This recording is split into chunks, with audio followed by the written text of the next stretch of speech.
Welcome into another edition of the Giant Overreaction. Big shout out to the gang. I see y'all in the chat bright and early. Man, we just lost probably the worst game we could have possibly lost on the entire season. I know that this was a game that a lot of people had checkmarked as a W for the New York Giants entering the season, including myself. I thought that this was probably going to be maybe a 4-win to 6-win team, and I thought that this game against the Carolina Panthers in Germany was absolutely going to be one of those W's. Instead, the New York Giants fall to Bryce Young and the Carolina Panthers 20-17 in a game where, again, the offense really just could not get things going. And that has been the theme and the story of not only the season, but I'll say the theme of the Brian Daboll era, which I know a lot of people at 1 o'clock p.m. Eastern Standard Time today are keeping their ears and their eyes peeled to see if maybe some news comes out about our coaching staff, because we did see this same exact thing happen to Dennis Allen with the New Orleans Saints. And a couple days after that, L to the Carolina Panthers, Dennis Allen was fired. We've seen this with the offensive coordinator for the Raiders, and we're just waiting to see if maybe some news comes out today.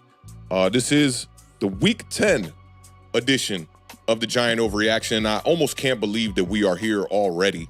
The season has already flown by. We're now sitting here at, early, middle to November, and the New York Giants have a 0% chance of making the playoffs. So season is all but gone.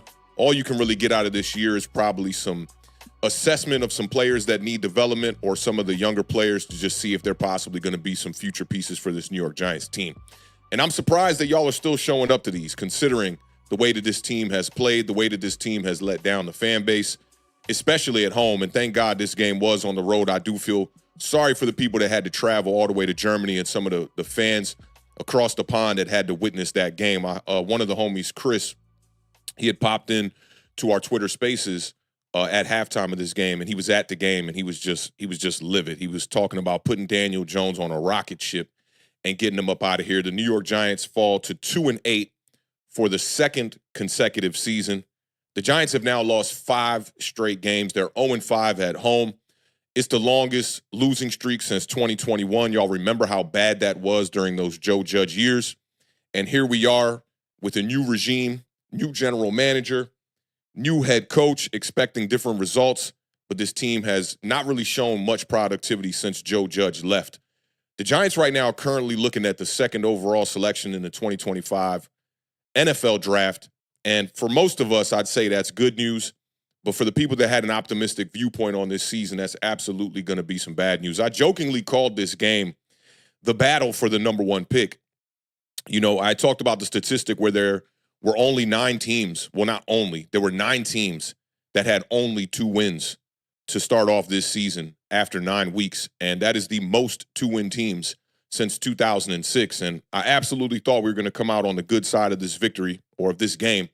And unfortunately, the New York Giants could not do that. Dexter Lawrence was questioned at his locker after the game, and he was asked about if Daboll's message was getting through to the locker room. I'm sure a lot of people are feeling like this locker room is falling apart. And Dexter Lawrence's answer did not really give us, a bit of a descriptive look into really what's going on, but definitely did not give us any confidence in Brian Daboll and the way that this locker room is looking at him right now. His answer was, "I think it is. Just has to be comprehended a little bit better." Giants came into this game as the favorites, and that's the first time that that's happened in 24 games. They were favored by 6.5 in this game, and you kind of thought we got off to a good start there when you saw Brian Burns get a sack on Bryce Young on the second play of the game.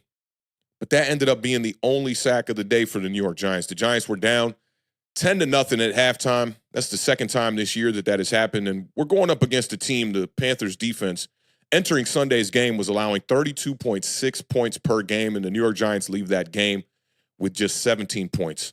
Shutout in the first half. Panthers did most of their damage in the first half of this game on the shoulders of Chuba Hubbard. 83 yards for Chuba in the first quarter. The Panthers had 5 explosive plays in the first quarter. Meanwhile, Daniel Jones ended the first quarter with just 3 passing yards. The Giants defense forced 3 3-and-outs in the first quarter, and the Giants offense could not capitalize on any of that. And just a bunch of mistakes throughout this game. And although our defense did force a turnover in this game, Andrew Phillips did have that nice play where he forced a fumble on Chuba Hubbard. The New York Giants defense has not had an interception in 9 straight games. That's a franchise record right now. And the secondary does not have an interception all year. And we still have to look at Xavier McKinney week in and week out, just about get an interception every game. He has 6 on the season, and the New York Giants have just 1. And it's a bit of a head scratcher. I know a lot of people want to put some of the, the players that were not re-signed or allowed to walk in free agency in the past, but it's very hard to do that when you turn on your TV on Sundays and you get to see great play across the league that features former New York Giants. It's very disheartening.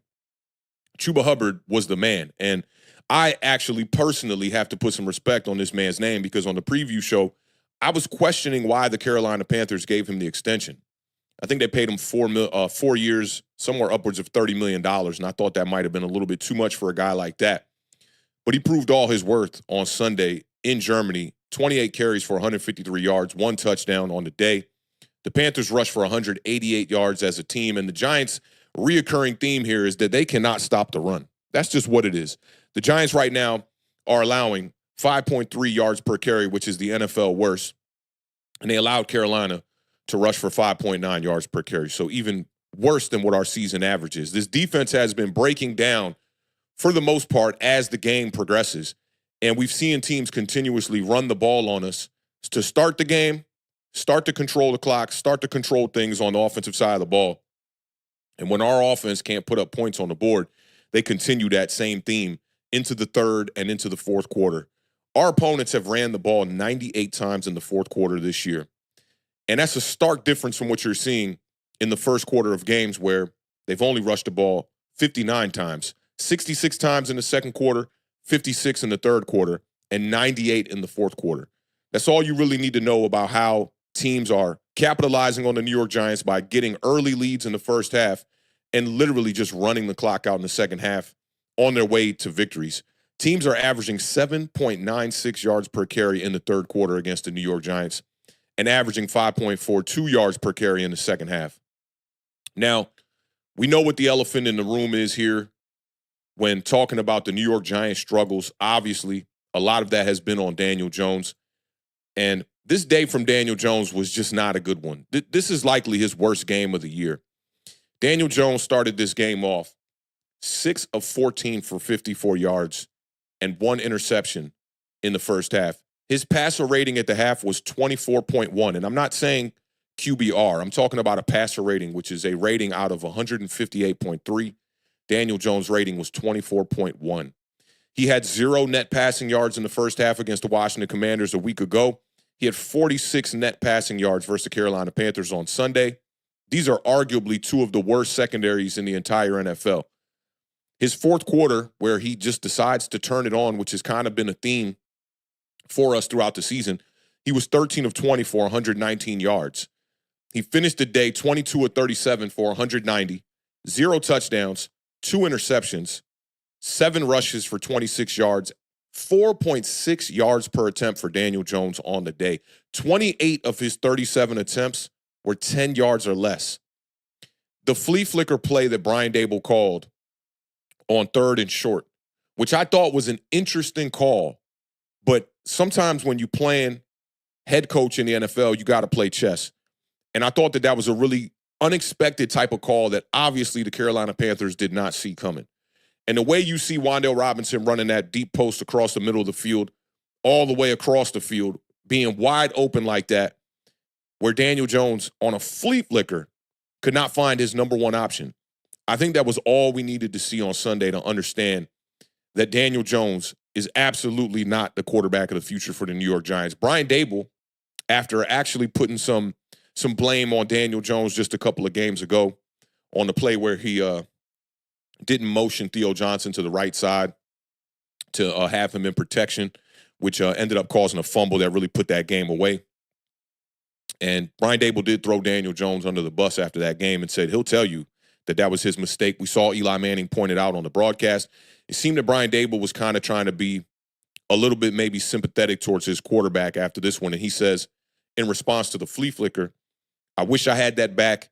It was bad coaching, which is really interesting because the way that he caught the Carolina Panthers off guard, that was a walk-in touchdown if Daniel Jones could have got the ball out of his hands. There are certain freeze frames of that play.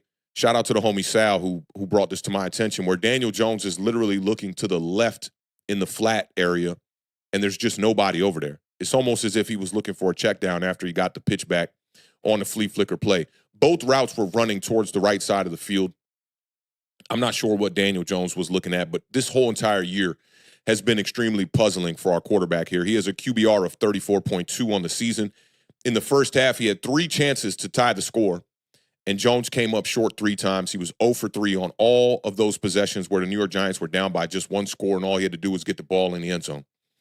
Now, the guy that was brought in for Daniel Jones, that it was very apparent that Joe Schoen brought in to try to salvage his quarterback, which we all know is pretty much a lemon at this point, was Malik Nabers. And it seems that teams may have figured out the recipe on how to stop Malik Nabers, at least for the time being.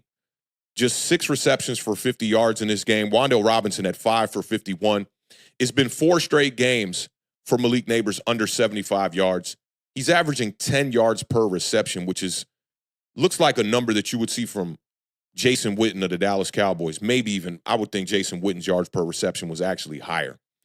He has not had a 20-yard reception since September 26. And I know Malik did miss 2 games, but we're talking 4 straight games where he has not had a reception over 20 yards. He's second in targets in the NFL with 94 through 10 games. He's only played in 8 games. He's third in the NFL right now in receptions with 61. The 61 reception, it ties him with the Rams' Puka Nacua for the most in NFL history through a player's first 8 games. But right now, the decision to draft Malik Nabers over drafting a quarterback almost seems like that's something that the Giants fans cannot hang their hat on. Although Malik Nabers is an incredible player, it goes to show you that positional value does exist. And although wide receivers are being paid higher than they have ever been paid in the history of the league, the most important position in all of sports, including the NFL, is quarterback. And the Giants just failed to address that in the offseason. And they thought that they could just bring in a weapon for Daniel Jones and bolster up this offensive line, and we would be able to see more victories than we saw last season. But this is now 2 straight seasons where the Giants have started off 2-8. There were a couple of bright spots in this game, and I think I'll start with Tyrone Tracy, who's been a bright spot for the New York Giants in just about every game that they have committed to him and given him the attempts necessary for him to get the amount of yards that he needs to get for this team to be able to be put in a position to win games. He came into Week 10 4th in scrimmage yards of all rookies in the entire NFL. He had more scrimmage yards than Malik Nabers. The Giants are number 2 in rushing over the past 3 weeks. I wonder why. The Giants are averaging 162.7 rushing yards per game over the last 3 weeks and just cannot find ways to close out games or even stay competitive in them. Tyrone Tracy had 18 carries for 103 yards in this game and a touchdown, the 32-yard touchdown where he was just breaking hella tackles. And it's very apparent who is RB1 on this team. And I had made the suggestion a couple of weeks ago that the New York Giants at the deadline should have parted ways with Devin Singletary and traded him to the Dallas Cowboys, but they waited a little bit too long for that. Now the Dallas Cowboys season is all but over. Shout out to the Beard who really predicted that the Cowboys were going to plummet this season. I don't know if he predicted as many injuries as they have had, but they could have used a running back like Devin Singletary, who has basically been ineffective for the New York Giants for the entire year just about. I mean, he had a couple of good games. You look at that Browns game, it was a decent game, but half of those yards came on the last play from scrimmage. You know, Tyrone Tracy, I think, has been a bright spot during this whole entire draft disaster that Joe Schoen has put us through in the past 3 drafts. It was his 3rd 100-yard game of the year, and obviously the fumble in overtime, you could say cost the New York Giants the game. I wouldn't disagree with you, but I would argue that Tyrone Tracy was the reason why the New York Giants were in that game, because from a quarterback standpoint, Daniel Jones just wasn't even in Germany for this game. I don't know what Daniel Jones was doing out there. He seemed clueless throughout the whole entire day. Now, it has also been an entire calendar year since Evan Neal has started a game for the New York Giants. And he got to start on Sunday. And a lot of us have been questioning why a top 10 draft pick would be sitting on the bench when this team has been virtually out of contention for a couple of weeks now. Your left tackle, Andrew Thomas, is on IR with an injury that's going to keep him out for the season. Instead, we've been experimenting with guys like Joshua Zidu, who was actually drafted in a later round than Evan Neal. We also brought in Chris Hubbard off the practice squad, and we've been basically neglecting Evan Neal getting any playing time. And finally, out of nowhere, a rumor surfaced on Twitter about the Giants potentially starting Evan Neal at right tackle and moving Jermaine Illuminor to the left tackle position. And I think it worked out pretty well in this game. Daniel Jones was only sacked 2 times on the day. Evan Neal, according to Next Gen Stats, only allowed 1 pressure on 41 pass blocking reps. I saw a shout out to Bobby, who put together the compilation of every one of Evan Neal's. Just another head scratcher and another finger to be pointed at the head coach and Brian Daboll as to why this guy was not on the field. And I'm not sitting up here saying that Evan Neal is some, perennial Pro Bowl player or all-pro or anything. And this one game really does not change my grand scope on the assessment on Evan Neal. But we saw the other guys that they wheeled out there to play at the right tackle and at the left tackle position. And seeing Evan Neal go out there and play, basically a pretty decent game, I thought that was another bright spot for the New York Giants as well. Same thing goes for Jalen Hyatt. Jalen Hyatt had just 1 reception on the year on 8 total targets. And it almost seemed as if every time Jalen Hyatt was targeted, it would be late in games where the Giants needed a Hail Mary or the game was all but already concluded and we knew we were going to lose the game and we're looking for a big play, and they bring in Jalen Hyatt to run a go ball. And this game started off in a very similar fashion, although he was getting the start for Darius Slayton in this game. They went to him deep early on. I believe it was the first drive or the second drive. And he ended up drawing the pass interference call that set the New York Giants up. He caught all 4 of his targets, 4 receptions for 39 yards. He was running some decent little short intermediate concepts as well. And he's another player that I just don't understand why this guy is not getting playing time for the New York Giants. It's very apparent that the New York Giants are a bad team. I think the whole fan base knows that. If you don't know that by now, I don't know what rock you've been under. But I can at least speculate for the last 4 weeks, 5 weeks, and maybe even longer than that most New York Giants fans knew that this was not a good football team. They are now maybe the worst team in all, you could maybe say all of sports right now, but definitely in the entire NFL. And we knew it would be bad, but I don't think we knew it would be this bad. But being that this team is a team that really should have been committed to the rebuild, that was one of the youngest teams in the NFL. Last year, we fielded the youngest defense in the entire NFL at an average age of 25 and a half years old.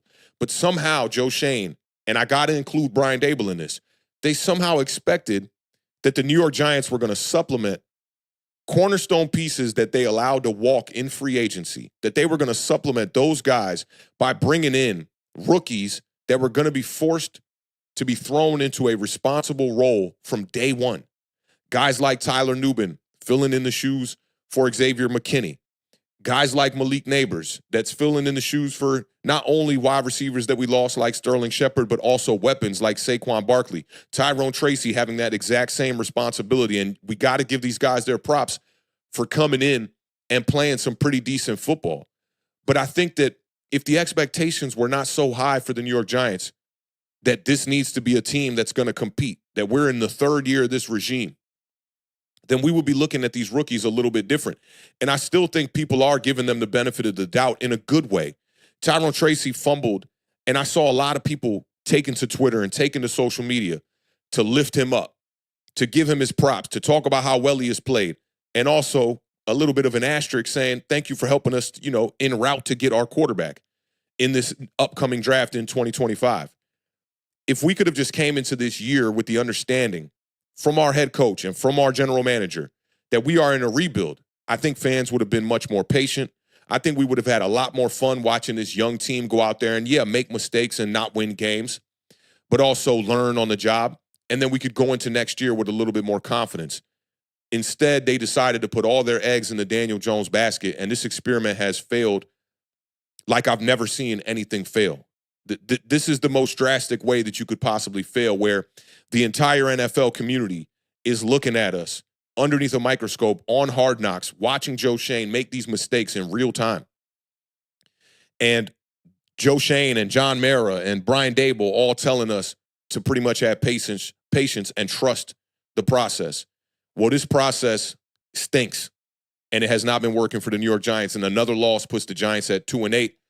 And there's no way in hell I thought that I was going to be coming up here in week 10 describing to y'all how the New York Giants just lost to the Carolina Panthers.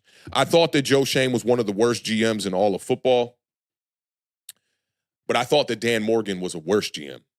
And it's kind of crazy that after signing Chuba Hubbard to that type of contract, they go out there and they literally show that the only weapon, the only possibility, the only way that they could have won that game was on the shoulders of Chuba Hubbard. And I think that was as obvious as it could be. And somehow still the New York Giants couldn't find a way to stop the run. I was texting with the homies in our group thread right before the game, and I asked them, I said, do y'all think that there's any chance that the New York Giants are going to lose today? And, got some mixed opinions, mostly saying, likely they're going to win this game. Watch Daniel Jones come out here and start the ball out probably. And I said, if we can stop the run and we can stop Chuba Hubbard, then the Giants will have a chance. And they just couldn't do that in this game. And unfortunately for them, they end up losing another game.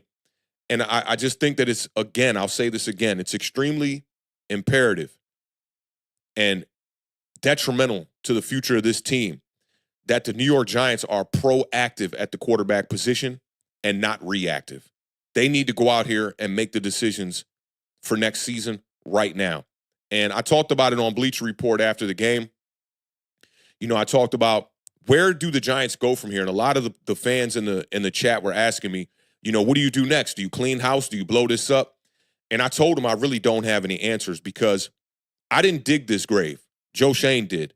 Joe Schoen put the Giants in this position by investing in Daniel Jones, by allowing Saquon Barkley and Xavier McKinney to walk, and by, again, banking on his youthful players to come out here and take the leap necessary for this team to be in contention. And that just did not happen again. We have a lot of cornerstone pieces on this roster. We have guys that we paid to come in here and add to those cornerstone pieces like Brian Burns, $28 million a year. I'll continue to say that. Dexter Lawrence in the middle of this defense. Andrew Thomas on IR at the left tackle position. Bobby Okereke at the middle linebacker. What do you do with these players? Do you just keep them around on a losing roster and have them look around the league and see other players having success, some that have left the New York Giants? Guys like Xavier McKinney. The Green Bay Packers look pretty damn good. Guys like Saquon Barkley. The Philadelphia Eagles look pretty damn good. Saquon just beat Dallas for his first time in his career on Sunday. He was 0-10 in New York. And this kind of incompetence that we have seen from this organization has not just been through this regime. So I do got to point the finger at the top, at the owner, at John Mara, because ultimately he is the one that makes these business decisions and hires these coaches. But unfortunately, it does look like the New York Giants have whiffed once again on not only the general manager, but possibly the head coach. Let's go ahead and tap in with the chat real quick before we get off to these overreactions.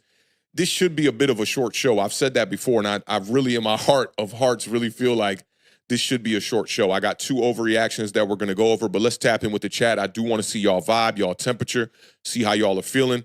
Big shout out to the Independent Outsider one time with the $4.99 super chat.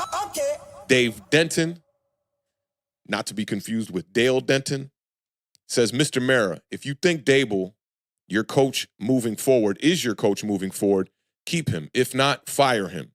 Don't experiment and ruin a stud quarterback with revolving coaches.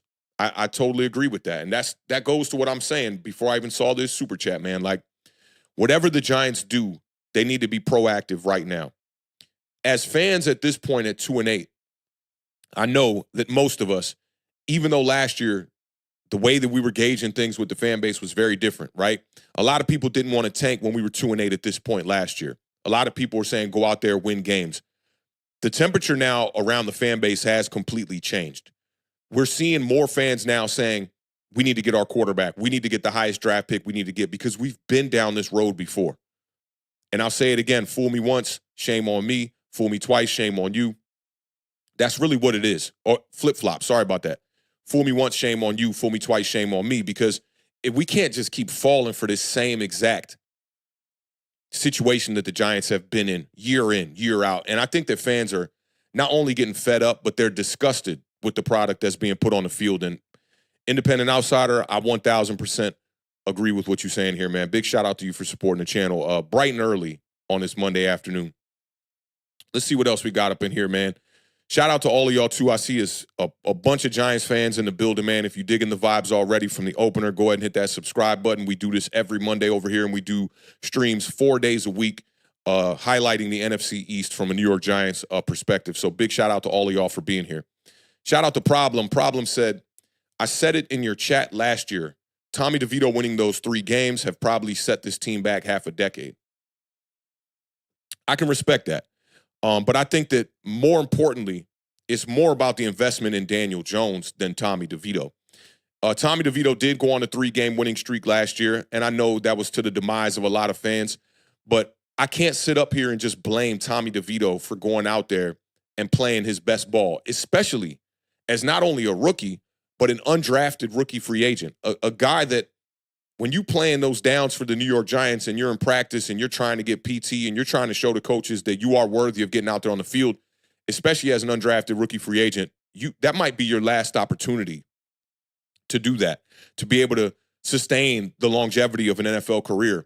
And I've jokingly said that same comment too about Tommy DeVito as well. So I do feel the sentiment, but ultimately, I think that the New York Giants last year might have been trying to do a bit of a tank job themselves by starting Tommy DeVito even after Tyrod Taylor ended up getting injured.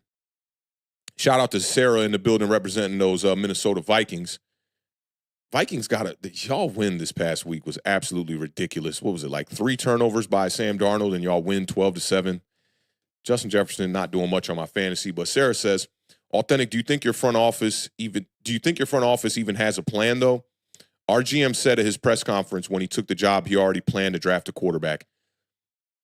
I think that they're operating in a very reactive type of way. I don't think they have a long-term plan. I think they've been operating on a bunch of short-term plans. I think they came in here in 2022 and the goal was to kind of rehaul the roster, get rid of all the pieces that they deemed expendable moving forward. I thought that they did a pretty decent job of it outside the quarterback position.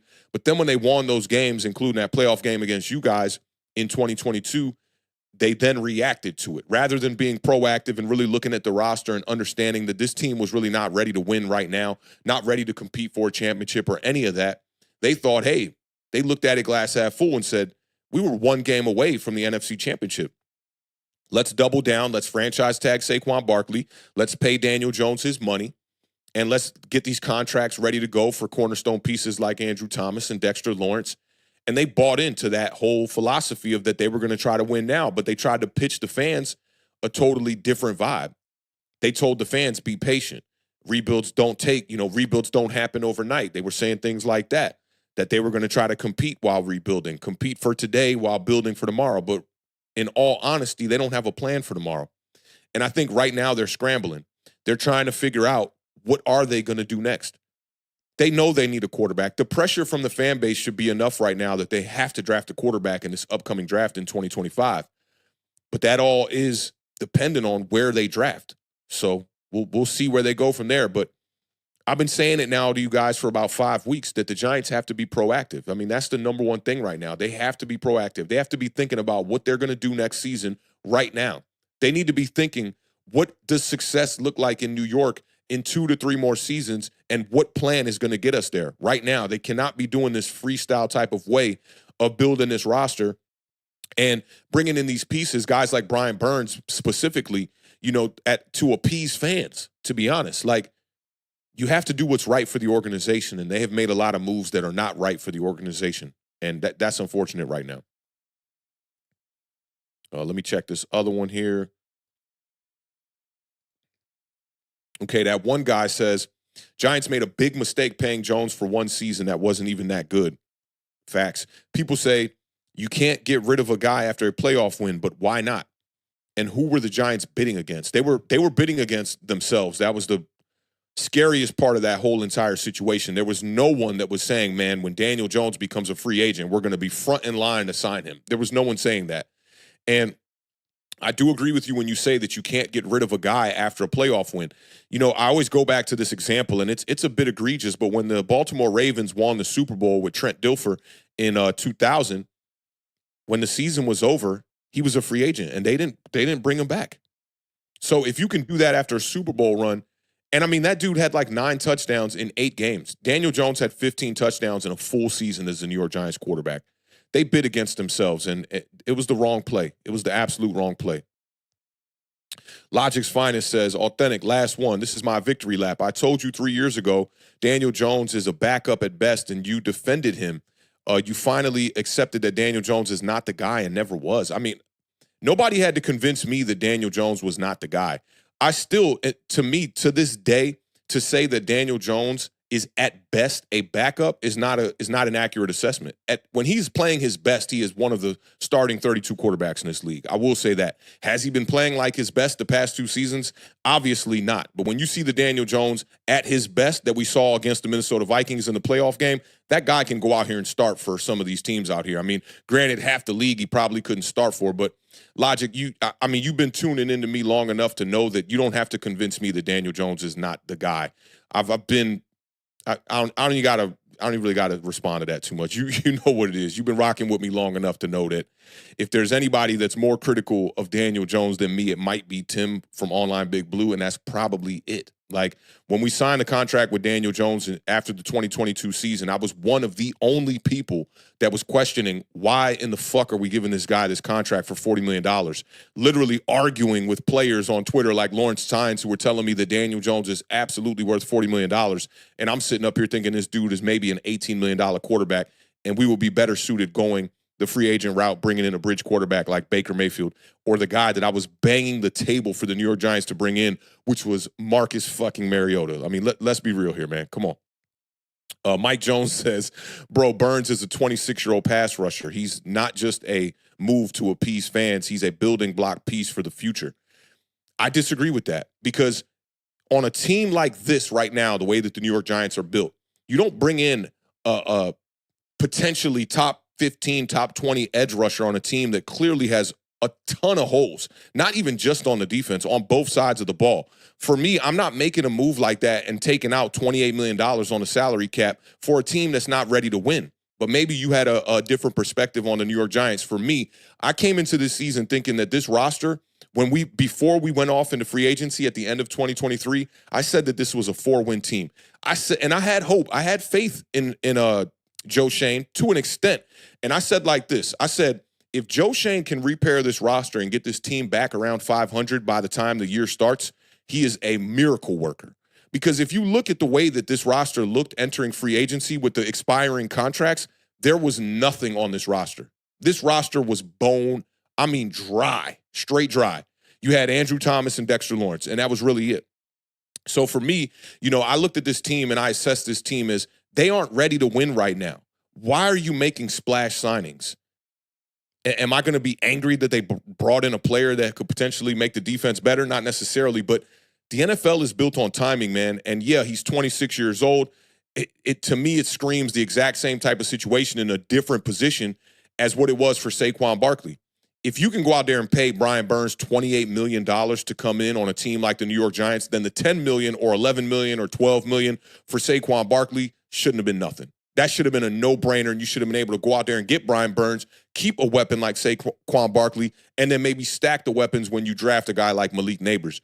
But for me, Brian Burns does not do enough on the field to warrant being paid $28 million. That's as simple as I could put it. Let me see. Shout out to JJ Sendana. Says, love watching the stream, brother. All New York teams are just a total shit show right now, but they need to stop with the evaluating nonsense. They need to put DeVito in to evaluate him for real. DJ was to blame. Yeah, I mean, Daniel Jones, I don't think that the New York Giants are a quarterback away right now, but Daniel Jones is absolutely a reason why the New York Giants lose games, why their offensive game plans are so restricted, why they can't push the ball down the field, why the New York Giants yards per attempt is so low, why the ADOT is so low. Daniel Jones is he don't got that it factor. And I was talking to the Beard about this a couple of shows back. What other quarterback in the NFL literally has zero it factor, zero gamer in them, zero moxie, zero swag? There's no other quarterback that starts for one of the 32 NFL teams that you can say that about outside of Daniel Jones. We literally have the most gumpiest quarterback on the field. And I've always told y'all, I'm reluctant to call him trash on these streams because I think that's a little bit harsh, sitting from my studio or my living room or whatever it may be. But at the end of the day, right now, Daniel Jones is playing some trash football. That's just what it is. Rob Travis is in the building. He says, bro, if you are willing to keep putting Jones out there with his injury guarantee, and after that flea flicker, I have to faith you know what the fuck you're doing. I have no faith. I have no faith that you know what the fuck you're doing. I agree with you. I mean, Brian Dable schemes up a play that I don't think anybody saw coming. It's a perfect play design. Everything was right there for the taking, and Daniel Jones just sits there and pump fakes. Granted, Jermaine Illuminor did get beat off the left side, but still there was enough time for Daniel Jones to get rid of the ball, and he couldn't do it. Let me see. Strider says authentic DJ is a running back getting paid $160 million. I had a conversation with one of my day one homies at the bar yesterday after I got off Bleacher Report. I went out and had a couple of drinks and whatnot. And he was talking about this, right? And I said, when I see people call quarterbacks a running back, it's such a spit in the face, especially from when it's a black quarterback. I think that's like, it's damn near racist when somebody says a black quarterback is a running back. And he's like, yeah, but these guys aren't good pocket passers and whatnot. All the way to the point where he was degrading Mike Vick, saying Mike Vick was no good and all this craziness. But I won't sit up here and call Daniel Jones a running back, but he's absolutely not a good quarterback. I can agree with you on that. Let me see what else we got here. Shout out to Pal one time in the building, man. Pal been rocking out with us from the Bleacher Report streams, bringing in with that $4.99 super chat. He says, can y'all give me a list of needs for the team? Like quarterback, O-line, wide receiver, cornerback, defensive tackle. Let me see. I guess he's saying what to draft first and second. Signing what free agents, I guess is what he's saying. I'm not sure what he's saying with the HUU. We likely are high first and second round and $63 million in cap space. I mean, there's a lot the Giants could do. I think you just got to commit to the rebuild. You got to bring in some youthful players. Like, I like what the Rams did this past draft, right? How they double dipped on the defense, and they went out there and got two guys from Florida State in Jared Verse and Braden Fisk.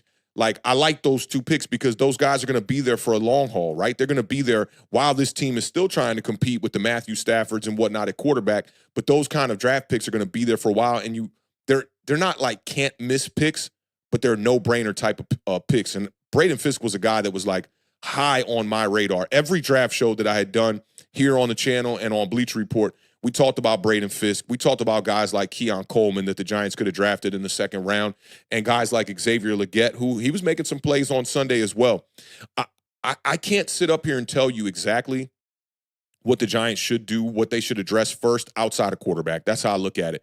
They have dug themselves into this hole, and I don't know how you would dig yourself out of this. I'm not a general manager for an NFL team. I watch ball and whatnot, but they have dug themselves such deep of a hole that I don't even know where you start.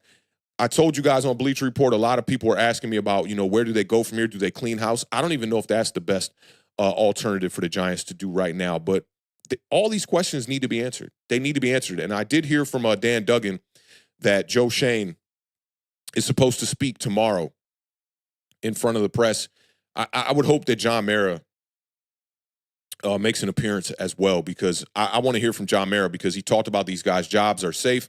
He talked about, he just needed to see improvement. And the past 2 years, there's absolutely been no improvement for the New York Giants thus far. Did I see one more? I did. Shout out to Zeke Anderson one time for that $5 super chat. He says, beloved, you know how I feel about Jones, but this is a Shane problem. He's bad at his job. You're not going to find me disagreeing with that one at all. Joe Schoen has struggled. I tried to give fans a little bit of a warning the past, I'll say, 6 to 7 weeks, even leading up to the season. We talked about how bad them drafts were the past 2 seasons and how imperative this draft was and how detrimental that this draft class was going to be to the whole, evaluation of Joe Schoen. But even with this draft class, playing pretty well, I don't think that that's enough to dismiss the previous drafts and the previous mistakes that Joe Schoen has done as the general manager for the New York Giants. Big shout out to Zeke, man. Been supporting us for a long time over here on Authentic in the Beer. Big shout out, big salute to you, fam. All right, let me see what else we got here.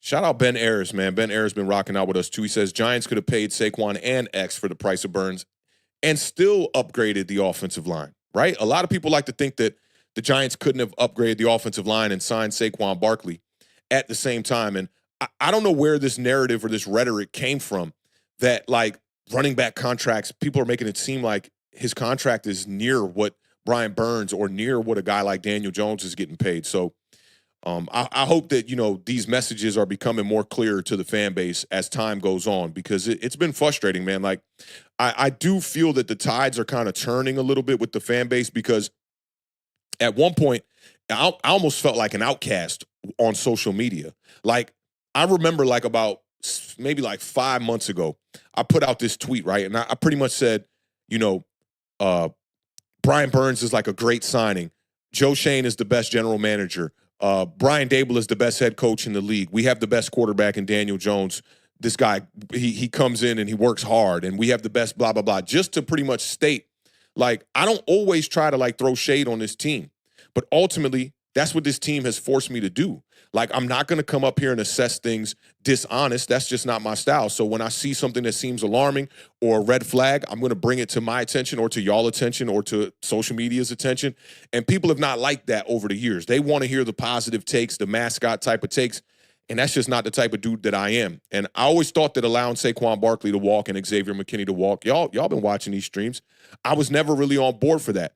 And I thought that with the direction that Joe Shane was going in, which sort of seemed like we want to compete, we want to rebuild, you would think that you would keep your playmakers around.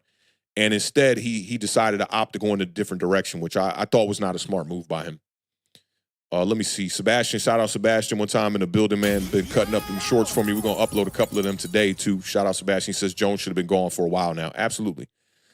Kurt Berry is in the building, says that Sean McVay got the Rams together in a year and turned Jared Goff into a Pro Bowler, and when he messed up in a Super Bowl, they walked away from him.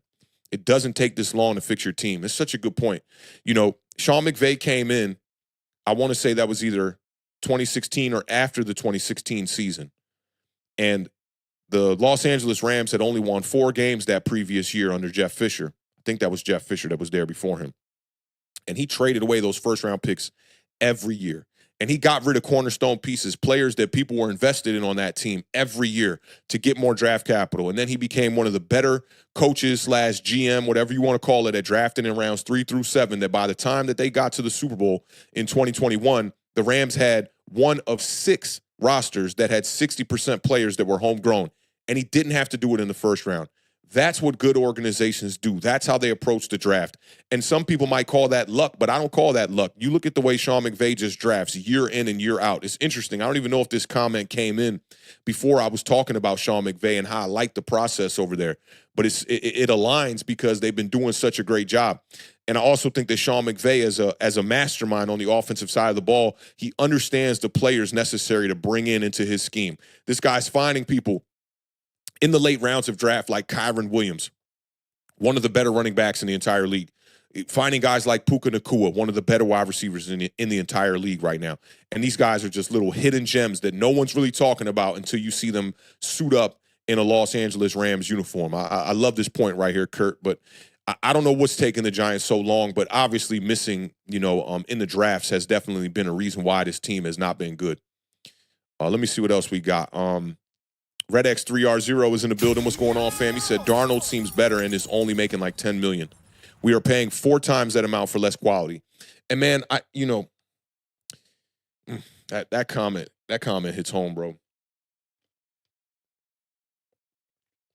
I felt as if a lot of people didn't want to sign Daniel Jones to the extension after 2022.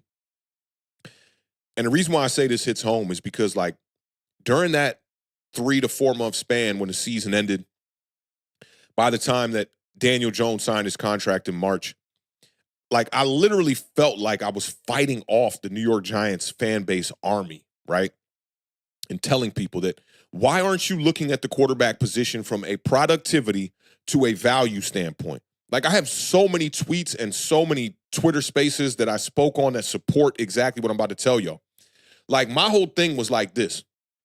If you're going to pay a quarterback, right, you have to know that he has elite characteristics, right? And to me, to that point in time, and even till this day, Daniel Jones had never shown any elite characteristics. So at that point, right, I would have thought this same exact sentiment for a guy like Jared Goff at the time as well. I thought that Jared Goff was not an elite quarterback, but he showed that he could be a good quarterback, right? But I still felt like from a value to productivity standpoint, why would I go and pay a guy like Jared Goff, let's say 35 to 40 million, when Baker Mayfield is sitting right there for 5 million? Even if Jared Goff goes out there and he has a better season than a guy like Baker Mayfield, right? Let's say Goff puts up 30 touchdowns or something like that, and Baker Mayfield goes out there and he puts up 25, 24, and 8. From a value standpoint, I'm still going to take the guy who's being paid less if I don't have the confidence in that quarterback to be an elite franchise guy. That was my whole problem. Y'all know I came up here in 2022 when Daniel Jones won the playoff game. We dedicated an entire stream to him that day. We gave him his flowers. We gave him his props. I said the dude played extremely well in that game against the Vikings. I even said that I guess the New York Giants have found their franchise quarterback, because at that point I felt like you win a playoff game, we know how the New York Giants operate. They're going to bring this guy back.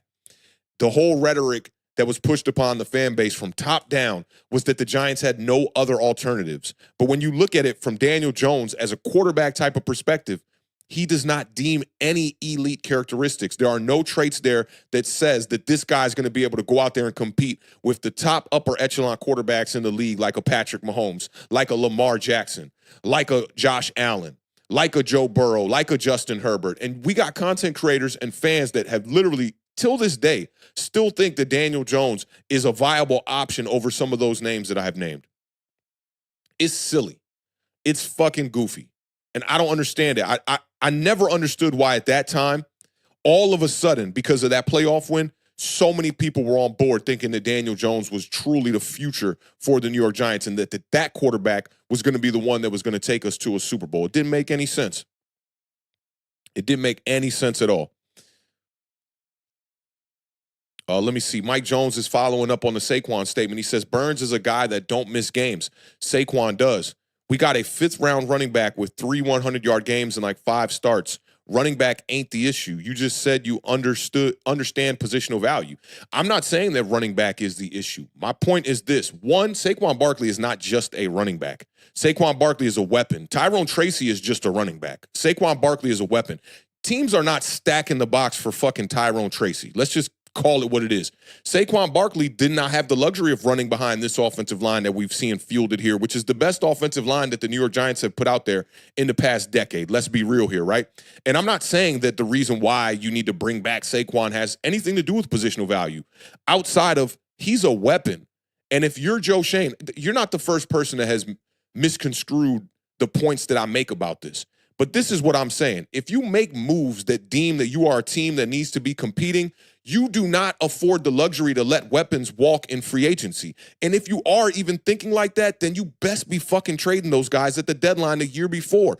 Instead, you're allowing guys like Saquon Barkley and Xavier McKinney, and now we're going to see the same shit happen to Darius Slayton when the next season comes around, that the trade deadline comes around and you don't make a move. It's not about positional value when it comes to Saquon Barkley, because here's the thing. From a value to a positional standpoint, Saquon Barkley is worth more than $10 million to an offense. You know how many wide receiver threes are making over $10 million?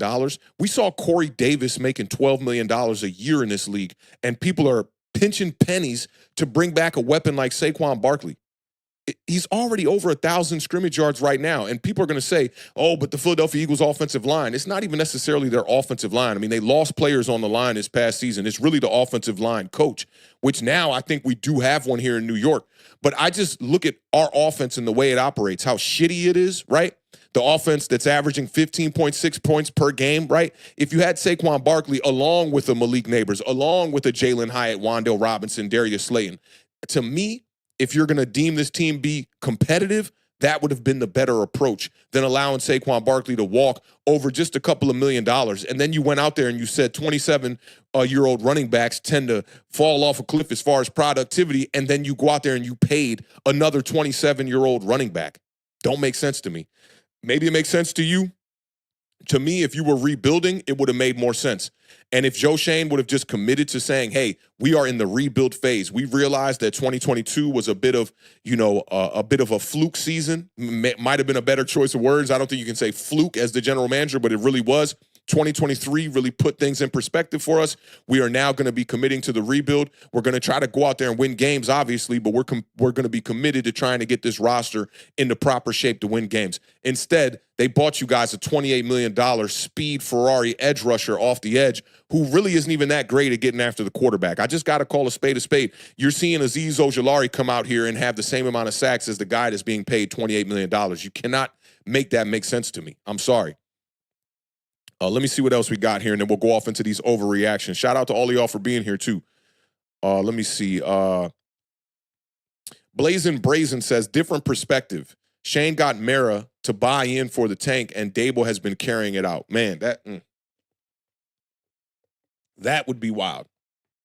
John Mara, you know, over the years, does not strike me as a guy that would buy in for the tank.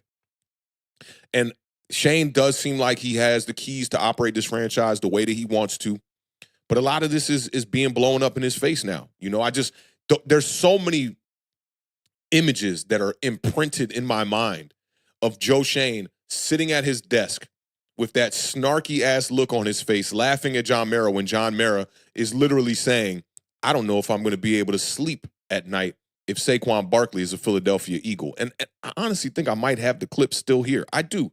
Just take a look at this and just, again, view the body language of Joe Shane in this meeting with his boss. What's the latest? Just on the Saquon thing. I just got a text that Chicago's driving the price up and Philly's out. I don't know if that's true or not. Which I don't know. I'll make a couple of calls. I don't even know if that's gonna happen, but I'm gonna have a tough time sleeping if Saquon goes to Philadelphia. I'll tell you that. As I've told you, just being out. I've been around enough players. So, but he's the most popular player we have by far. Yeah. Yeah, I mean, you see the faces he's making. They almost look like kids in a classroom trying to stay quiet in front of their teacher. And to me, all these moves they're just blowing back up in his face right now. And the New York Giants are, can we dare say, maybe in a worse position than they were?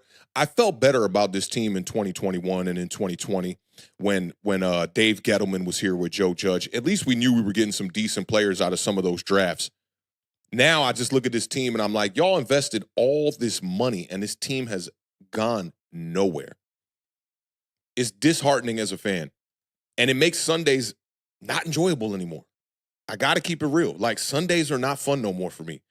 I look forward to coming on YouTube and on Bleacher Report and talking ball. But actually watching the games, I'm just like, yo, this is pathetic. I had a moment where I got reeled in this past week on this game on Sunday. And it was when Chuba Hubbard fumbled in the Panthers' own territory and the Giants took over at the 22-yard line. I'm like, oh, shit, we about to win this game. Worst case scenario, this shit goes to overtime. We kick a field goal here. Daniel Jones throws his second red zone interception of the day. It's just a horrible place to be as a fan. And I've talked about this a few times on here. I don't know how I'm going to get reinvested in this team. Like, when, I guess I can't say if, when it happens, when the New York Giants start to rebuild this franchise the proper way and start to get going in the right direction and start to win some games, I don't know how long it's going to take me to actually be reeled in completely and actually be invested and then get back to being a true fan. I remember I was watching Kid Blue like 3 weeks ago, and Kid Blue does lives during the game. He'll do like play-by-play and reactions and stuff like that.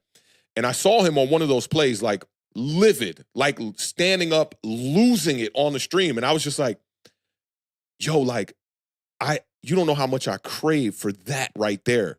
Like, that investment. I almost feel more of an investment when I'm watching Cam Ward with the Miami Hurricanes on Saturdays now. I feel more of an investment when I'm watching Maryland football games that I'm filming when they win or lose the game than I do for my New York Giants, because it's almost an inevitable outcome when you're watching the New York Giants. You just know. I think that statement that Stephen A. Smith used to say about the Dallas Cowboys, what can go wrong will go wrong, is more appropriate to be directed towards the New York Giants now, because I just, like, even when we're looking like maybe we're going to leave this with a victory, the Giants always find a way to lose the game. Shout out to Door Gunner one time for that $5 super chat. I appreciate that, fam. He says, how can Dable and Shane stay? The team has gotten worse every season. Their problems go way beyond DJ. They always seem unprepared and poorly coached. It's a tough place to be in.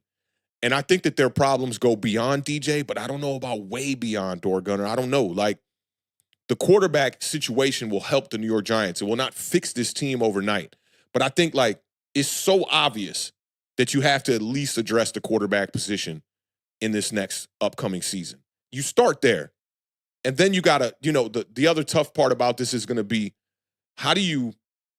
what is the sales pitch to the other players on this team that aren't young puppies like Dexter Lawrence and Andrew Thomas and Bobby Okereke?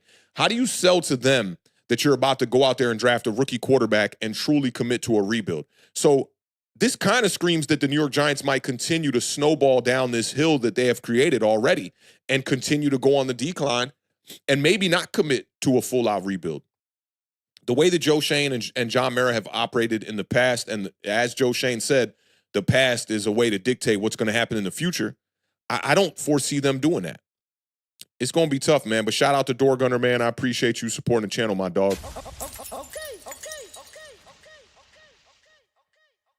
Let me see. I'm going to scroll a couple more, and then we'll get off into these giant overreactions. Like I told y'all, we're going to keep this short and tight.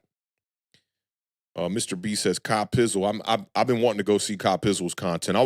I'm curious to see where Kyle Pizzle is right now, actually. How his fandom has been affected by the way that the Giants have been losing these games. Because Kyle Pizzle is the kind of dude that, it's all out Giants or nothing.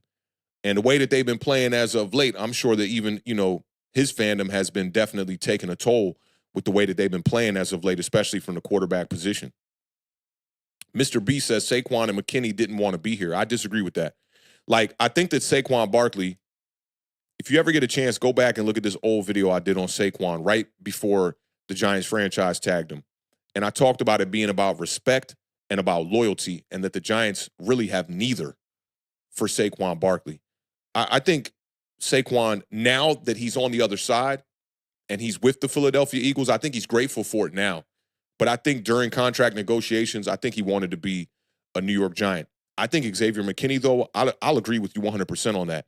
You saw when they brought in Isaiah Simmons, when they traded the 7th-round pick for him, Xavier McKinney was the first one on social media with those cryptic posts talking about, feeling unappreciated and undervalued in the New York Giants locker room. When Mike Lombardi was talking about the whole disease of me that is creeping into the New York Giants locker room, Xavier McKinney was the main guy that I was thinking about. He was the one that some of the fan base was deeming as selfish, not being patient enough to wait for his contract. And then look at how it panned out. They allowed that dude to just walk in free agency after it was proven that as a 2nd-round draft pick, he was clearly a cornerstone piece. So I'm right there with you on Xavier McKinney. But I do believe Saquon, when he said he wanted to be a Giant for life, I believed him. I really do. And, I pride myself on having good judgment of character. I think that where it went south and went sour is when Joe Schoen said, yeah, go test the market. And Saquon's agent clearly comes back to him and tells him that. And then that's when we see the conversation on Hard Knocks where Saquon's talking to Joe Schoen, and, the temperament and the tone of the whole conversation seemed a bit spiteful from Saquon Barkley's perspective. But I definitely do agree with you on Xavier McKinney, 100%. Let me tap in here and catch up a little bit with the chat here. D Nice says, if Washington was a quarterback away, why can't we be? Washington wasn't a quarterback away. I say this on every stream. Washington turned over 2/3 of their roster. Washington got a new owner. They got a new quarterback. They got a new head coach. They got a new defensive coordinator. They got a new offensive line coach. They got a new offensive coordinator. Everything is brand new over there. They let that whole secondary go. Now they're bringing in the new guys when they just signed Marshawn Lattimore in a trade. They allowed Cam Curl to walk. They traded away all their bozo pieces before the trade deadline like a smart rebuilding team does. Jaden Daniels is just the cherry on top. Like, he's balling out. He was one of my favorite quarterbacks in this draft. There's no doubt about it. But at the end of the day, you also got to look at Washington right now. They just lost to the Pittsburgh Steelers, right? And what have I been saying the past couple of weeks? Washington has not played nobody. They're playing a 4th-place schedule. And to give them my advice would be to look at the 2022 New York Giants and the way that they overachieved that year and went to the playoffs. Don't go smelling your shit thinking it don't stink after this season. Continue the process. Keep rebuilding that team. Washington is not done yet. They are not done yet. They were not a quarterback away. And a lot of people do have a different definition of what a quarterback away is, for me, a quarterback away means you're a quarterback away from contending for a Super Bowl and nothing else. We don't say you're a quarterback away from making the playoffs. We've seen joker teams make the playoffs with poor quarterback play all the time. We saw the Browns make the playoffs with Joe Flacco. You know? So to me, it's not, we can't say a quarterback away for the playoffs. It's got to be a quarterback away for contending for a championship. And I don't think that the Washington Commanders right now are contending for a championship, but more power to them. They've done a great job at rebuilding their franchise. And it took a terrible last year, losing 11 of their last 12 games. They had to commit to it. 2 first-round picks in Montez Sweat and Chase Young. They were like, you know what? Get rid of them. This is not just a quarterback thing. The better model to use if you want to say it's a quarterback away would be the Houston Texans, but even they did it the same way. They brought in a new head coach in DeMeco Ryans. They brought in a new general manager. They brought in new coordinators on both sides of the ball. You have to just clean out the bullshit. For the players that were still on that Texans team to be invested the following season, they had to do all those moves. They had to bring in new general managers and new head coaches and new quarterbacks and new wide receivers and new weapons and all of that. Otherwise, it won't work. Mike Jones says, what about the roster, though? Running backs, we got that. O-line, we got that. Wide receivers, we got that. Defensive line, we got that. Linebackers, we got that. And both our secondaries are ass. The difference on our teams are the quarterback and the coaches. Let's not overlook the coaches. Does our offense look like it's humming anything like Cliff Kingsbury's offense right now? Hell no. And we can't say that the Commanders' offense is simply humming because of just Jaden Daniels. You know that the Commanders are one of 2 teams in the entire NFL that has ran the ball more than they have thrown the ball. They rely on an effective rushing attack, and their defense has found ways to play better than most people expected. You said the linebackers, we got that. You look at a guy like Micah McFadden as we got that. You look at this offensive line as we got that. Do you really? They lost Andrew Thomas, and now they look like dog shit. Is that really we got that? I don't know. You look at this do you truly look at this wide receiver core, Mike Jones, and say, we got that? Wan'Dale Robinson, you know, we're the only team in the NFL that has 2 wide receivers that have caught more than 50 receptions. Our offense is trash, bro. Our wide receivers, I talked about to my homies in the Twitter spaces, I told them all summer. They kept saying, this wide receiver core is good enough for you to bring in a quarterback and they would all be great. This wide receiver core is underdeveloped, man. Jalen Hyatt's not ready to be a wide receiver 2, right? Wan'Dale Robinson is not ready to be a perennial slot wide receiver in this league. I'm not okay with the wide receiver core. And then if you want to lump in tight end and bring in guys like Theo Johnson and Daniel Bellinger, hell no. This offense lacks true weapons, playmakers. When I say playmakers, I'm talking about guys like Rashid Shaheed for the New Orleans Saints. That's a guy that you know is going to go out there week in and week out and make plays. The Giants don't have that. They don't have that. They have Malik Nabers. That's it. When you take away Malik Nabers from this offense, what's left is pretty much Darius Slayton in the passing game. That's it. That's not enough. We don't got that. We don't. I disagree with you on that as well. Our roster does not have the necessary tools to be able to go out there and win games. Now, quarterback is obviously one of them. That's like asking is a fat baby funky, as my homie Damon would say.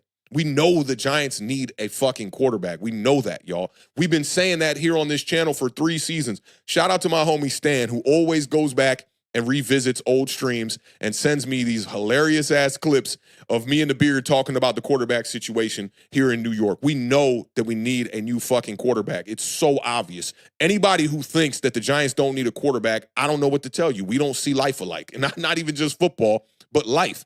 But at the same time, to sit up here and think that the Giants might be a quarterback away is ludicrous to me. It's ludicrous to me, man. Problem says, yeah, but to add on to Mike Jones, you can't deny that Daniel Jones makes this. Of course, who would? Who would? Who would deny that Daniel Jones doesn't make this offense look worse? He says, who's to say our young cores development, it jumped on me, expedites with a guy like Cam Ward? Maybe, right? But that's banking on that faith and that hope shit that we've been doing for too long. I'm not banking on that. Listen, when you're on a bad team, you should be able to spot out really good players on a bad team. That's why I just brought up Rashid Shaheed from the Saints. The Saints are dog shit. They've lost 7 straight games now.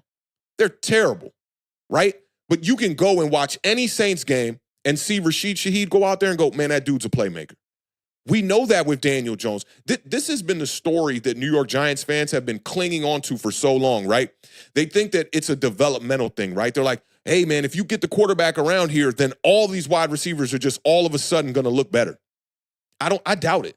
I'm not saying it can't happen, but I extremely doubt it. Sometimes guys are just who they are. Like, Wan'Dale Robinson was drafted above a guy like George Pickens, and throughout all the struggles that the Pittsburgh Steelers offense had during George Pickens' rookie year, you mean to tell me you couldn't spot that dude was a fucking dog? That dude put up 1,000 yards and 6 touchdowns with Kenny Pickett at quarterback, and Kenny Pickett only had 7 passing touchdowns on the whole entire year. And still, George Pickens was able to show the entire NFL that he was a valuable asset. And you can't sit up here and tell me that Kenny Pickett is better than Daniel Jones. We can't say that because Kenny Pickett was terrible. He was terrible.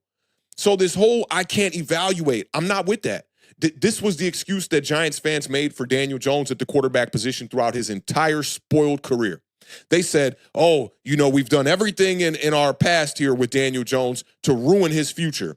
They've said, oh, Daniel Jones has never had the offensive line. He's never had the weapons. He's never had the team around him. He's never had the coaching. He never had the right offensive coordinator. They switched out every one of those pieces, and Daniel Jones is still the average fucking quarterback that he has always been. There's no way that these wide receivers like Wan'Dale Robinson are just all of a sudden going to turn into an elite wide receiver with a different quarterback. It's not going to happen. And if it does, I'll come up here and tell you I was wrong on it.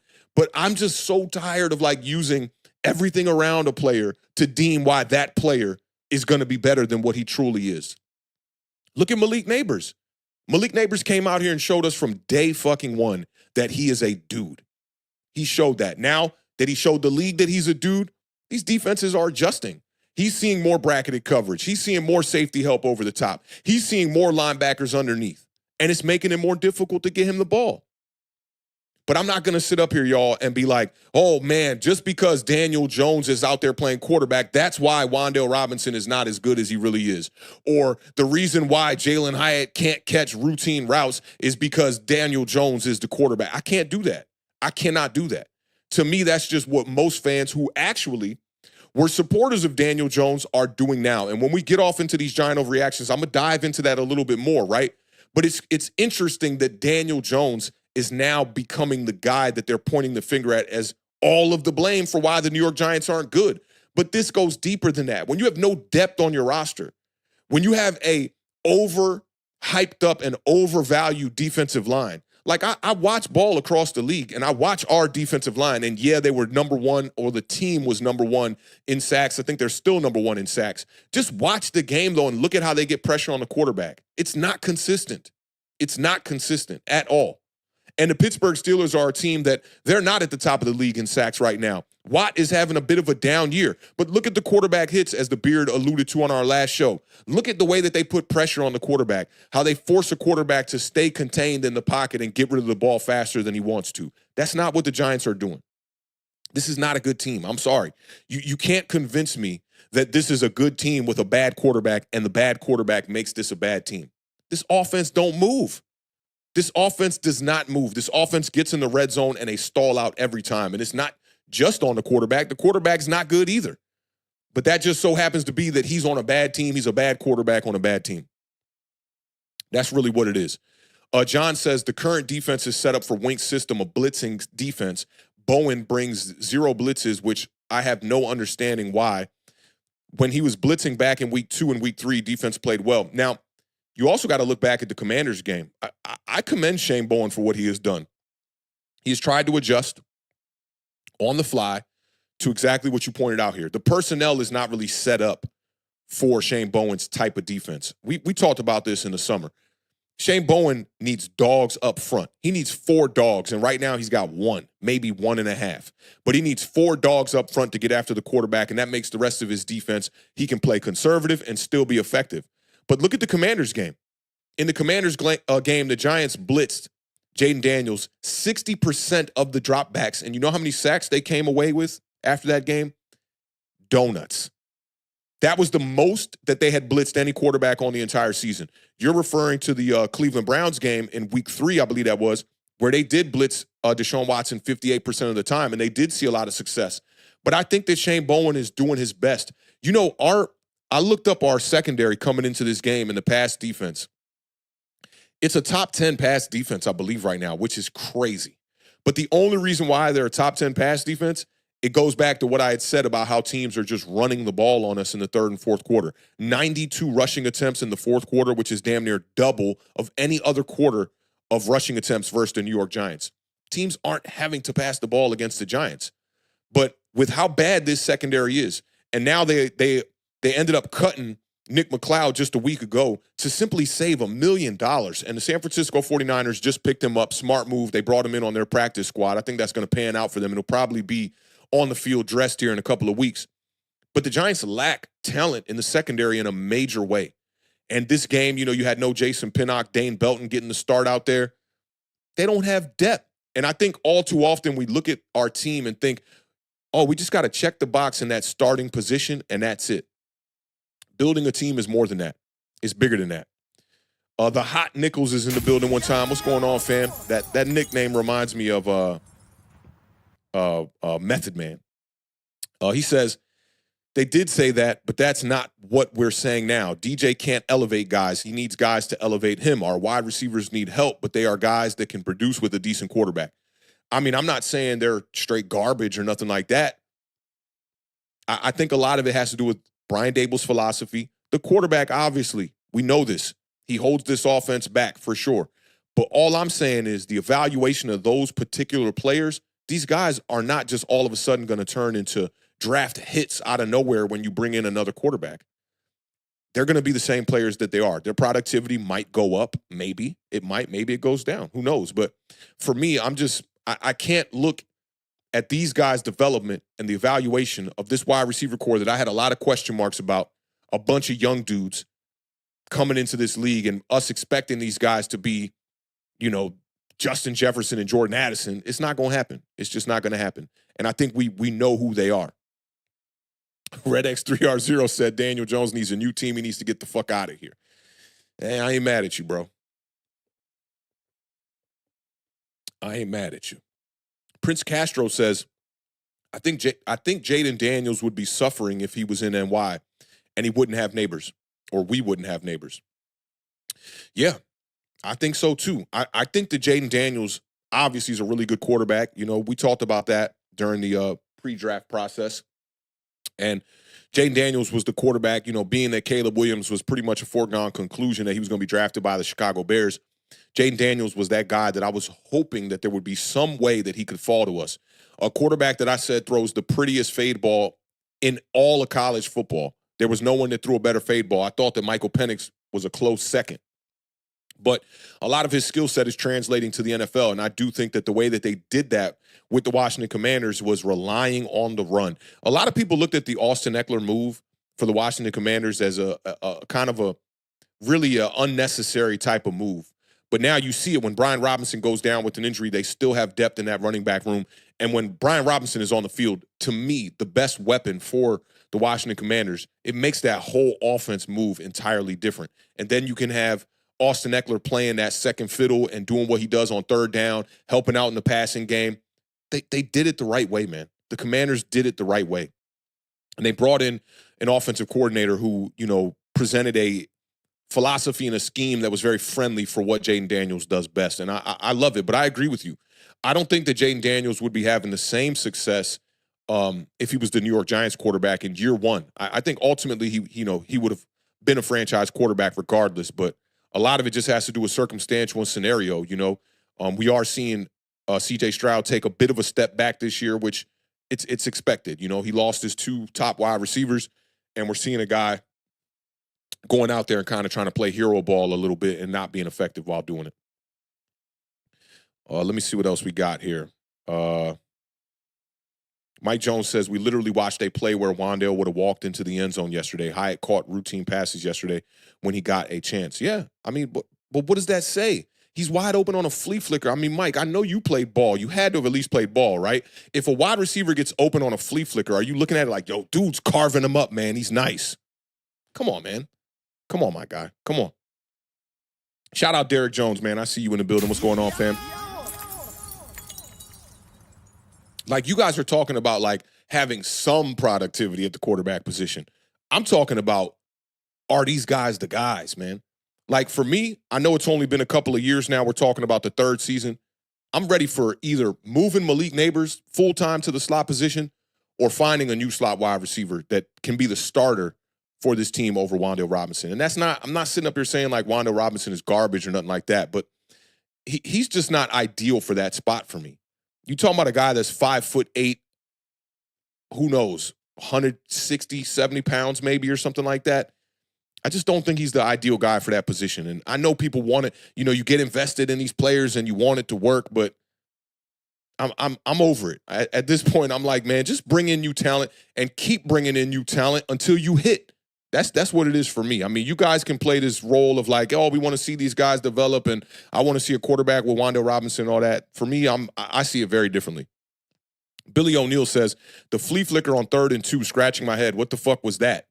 And he said after the game, he didn't even think about taking him out at halftime. Really, dude?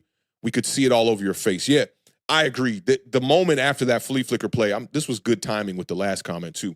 But the moment after that flea flicker play happened, Brian Daboll was literally pacing up and down the sidelines, like, what else can I do? And the flea flicker play is such a perfect play call at that time, because if you don't have it, just throw the ball away. Instead, Jones doesn't even recognize the leverage that his left tackle is losing on the left side and literally just gets blindsided, never even sees the pressure coming, and just takes the sack, loses about 10 yards, and now instead of 4th and short, where the New York Giants obviously were going to go for it, we've seen the way that Brian Daboll has operated this season, they end up facing a 4th and 10 where they have to punt the ball. It literally is the worst way you could have played that play out. Just terrible. And we'll talk more about it, but the Giants have to put Daniel Jones on the fucking bench. I tweeted that out literally before I came on the air. Like, what are we doing at this point? Protect the injury clause and also evaluate what you have with these other 2 quarterbacks on the roster to figure out, are these guys going to be on the team next year as your backup or not? Drew Lock is on a 1-year contract for $5 million. It's wasted fucking money, and he hasn't even really played, but a few snaps this season. You might as well throw him out there and get your money's worth. You've gotten your money, I guess you've gotten your money's worth out of Daniel Jones at this point. You know what he is. Red Rum 22 NYG says, bottom line on Daniel Jones, from day one, he's never had the intangibles needed to be a good NFL quarterback. No feel for the pocket, has no natural instincts, has no internal clock. Everything is so mechanical. Couldn't have said that any better. Derek Jones says, question for the room. If Daniel Jones sucks so bad and he's the reason we are losing and that we need a new quarterback, why bench Jones and win games? A lot of people are talking about this topic right here, bro. On the Twitter Spaces today, this was the number one topic, that, Daniel Jones pretty much gives the New York Giants the best chance at the number 1 draft pick to try to go out there and get their quarterback. For me, I think all 3 of these quarterbacks give you a pretty equal chance. I mean, we've seen Tommy DeVito. That dude's not that good. And Drew Lock, I mean, the little sample size that we have seen, maybe he gives you a baby step above Daniel Jones as far as winning some games, because Drew Lock is not reluctant to throw the ball down the field. Let me see. Let me see what else we got. See any other interesting topics. We've been talking about the same shit for a couple here. Shout out to Deilla. He says the flea flicker wasn't a bad call. It was honestly the perfect play call, because it would have gone for a huge gain. Quarterback just didn't pull the damn trigger. Absolutely. Like, it's the last play that I thought was going to be called there. So it was interesting to me. But then you see the way it plays out, and the way that the Giants have been operating on 3rd and 4th and short for the entire season has been a lot of tush-push, short runs. They never really threw the ball down the field on 3rd or 4th and short throughout the entire season. And it caught me off guard. I was like, God. And then to see the way it developed, just wide open. And Daniel Jones, I don't know what he was looking at. That all 22 is going to come out on NFL Plus here in a couple hours, and I can't wait to see it, because I'm sure that there's some more red flags on the tape with the way Daniel Jones played, because it was just a pathetic performance. Derek Jones says, you guys were happy when they moved on from Eli and the losing days at the end of Eli. I wasn't a part of the you guys. Go back and look at the streams from 2019. I was a little bit upset about that that move from Eli, mainly because of this, the allocation of dollars. You didn't have to pay Eli Manning $20 million to come back in 2019 to play 2 games. There was no point in that. So being that they paid him the money, they should have just kept him as the starter, developed Daniel Jones at least until the New York Giants were out of playoff contention, and then you could see what you got in the rookie. But seeing Daniel Jones play in 2019 should have expedited the process of the New York Giants assessing what they had with the 6th overall selection of the 2019 draft, but it didn't. Again, I'll remind y'all, he fumbled 19 times. 11 of them were lost, and 6 of them were scooped and scored for the other team's touchdowns. So we should have known from day one that this guy was, probably not really the guy and was probably just going to be a bridge or a stepping stone to get us to the next quarterback that we needed. Shout out to Mario Montague. He says, salute Authentic. As much as it pains me, I say keep DJ in there, and he gives us the best chance to get Cam Ward. Salute to the chat. Yeah, I'm not opposed to that either. Red X3R0 says Slayton is underrated, but if we got Daniels, we could have picked a wide receiver in the 2nd round. Yeah, for me, it would have been Adonai Mitchell, who was available there when we picked with our 2nd round pick. There were wide receivers that really aren't receiving much playing time down the line, too. I was a big fan of Troy Franklin coming out of Oregon. I liked Malik Washington coming out of Virginia. That draft was full of wide receivers.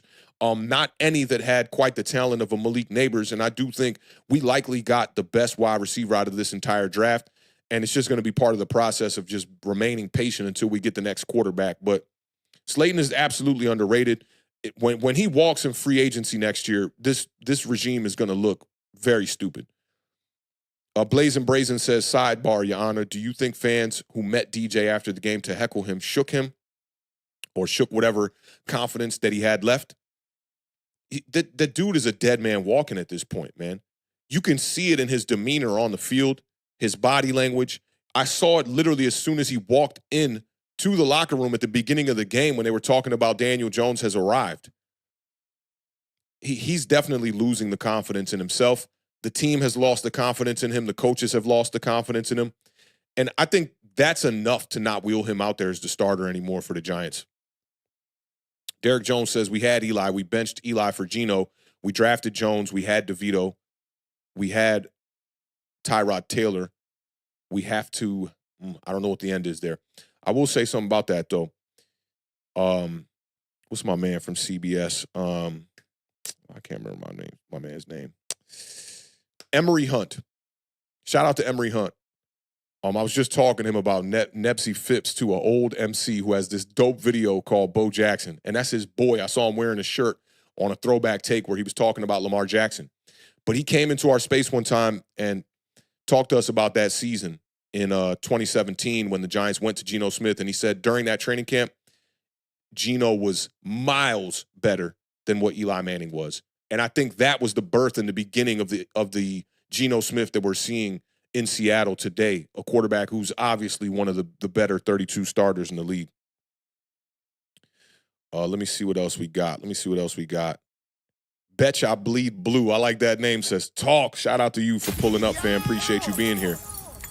C-Note 6319 is in the building. Says, I've been a fan of this team for 60 years. Shout out to you, bro. OG, y'all show some respect in the chat, too. Says the team is poorly constructed and poorly coached. At least in the 70s, there were Hall of Famers on the roster. Made the 80s turnaround easier. Yeah, that's big facts, man. That 80s team, coming out of the 70s is arguably the worst era of New York Giants football. And they ended up, sticking it out with Phil Simms. I think Phil Simms was drafted in 79, maybe he was a little bit later. I think he was drafted in 79, though. And they stuck it out with him for a little while there. But those 80s teams had big legends, man. Big legends. Harry Carson, Carl Banks, and then they drafted Lawrence Taylor. I mean, just dogs. Mark Bavaro, Joe Morris. Like, we don't got them type of dogs on this roster, and I'm sure you know that.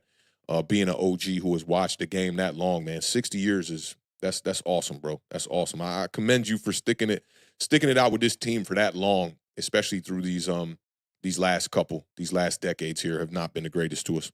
But shout out to C-Note, man. Appreciate you pulling up, fam. Let me see. The Illa says, who would have been great for the slot position is Adonai Mitchell. Yep.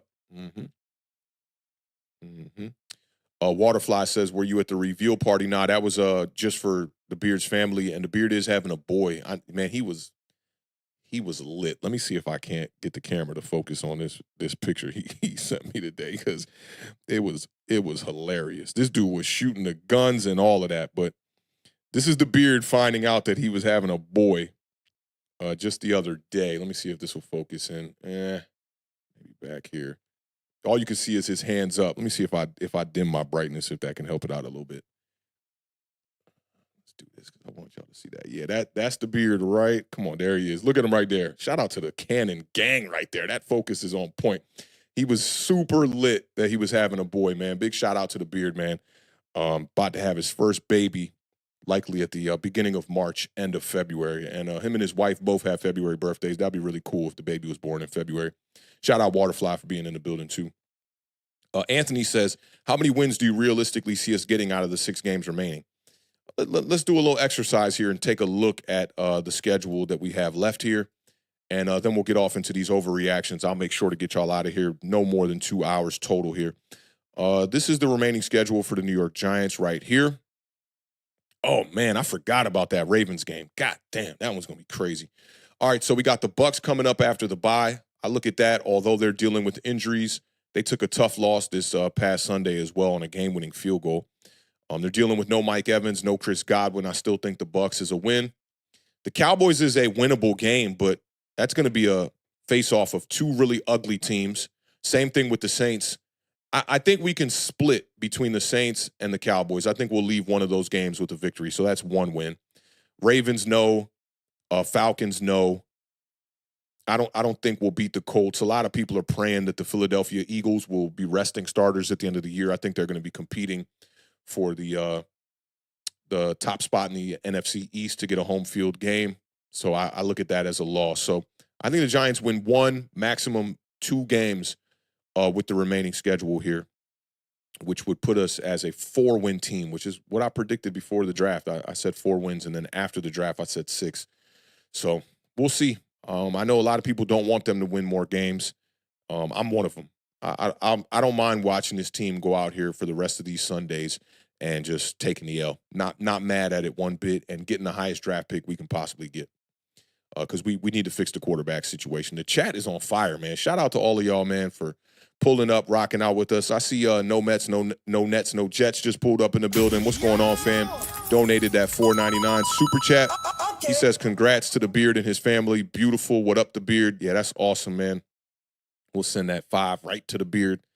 Go get something from the registry or something like that, man. Let me know when the real baby shower vibes is popping off, beard. Trying to see how that goes down. Me and my boy Mike was talking about that today. But shout out no Mets, no Nets, no Jets. Let me see. The Illa says, I don't know. The Falcons managed to lose to the Saints. Yeah, I know, man. And that was just ridiculous. I don't know how they pulled that off. He said, scratching my head, messed up another parlay. Them and the Vikings. Yeah, man, they should have won that game. You can't be losing to the Saints. But with Derek Carr, that does give him a viable option to possibly beat the New York Giants. So maybe that Dallas game is the only one that the Giants will possibly win. Shout out to the beard. I see you in the building, my brother. Let me see. Los from JC says, besides quarterback, what's the next move in the draft? I think you absolutely got to go cornerback, probably in the 2nd round. Andrew Phillips is panning out to be a nice addition as the slot corner, but I think you got to go corner. I would build more depth on that defensive line and in the trenches on the offensive line as well. Bring in some more young pieces. I don't think that guys like Greg Van Roten or Jermaine Illuminor are really long-term fixes for the offensive line. I think they're very temporary type of Band-Aids. Defensive line is super important. We've been missing that 3-tech next to Dexter Lawrence for a long time. I think linebacker could be upgraded as well. You could double dip on cornerback, edge rushers. Man, the great New York Giants teams had so much depth at the pass rusher position, and I think that's a great way to look at how you build a defense that can get after the quarterback.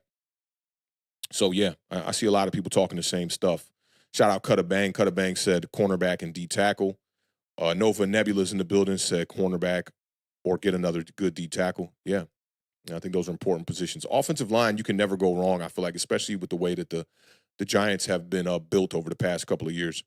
Big shout out to Dean in the building one time with the $4.99 super chat.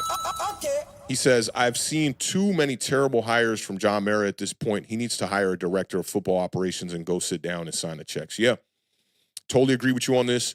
I thought that maybe that guy could be a guy like a Bill Belichick, but you need to bring in somebody who's trustworthy when it comes to football and that knows X's and O's, because that's my kind of beef with Joe Shane right now. It's like Joe Shane seems like a guy, and I don't know this for certain, but when I saw him in the quarterback room with Drake May sitting down with Brian Dable, he looked almost like, just completely like in awe with the way that they were breaking down the plays.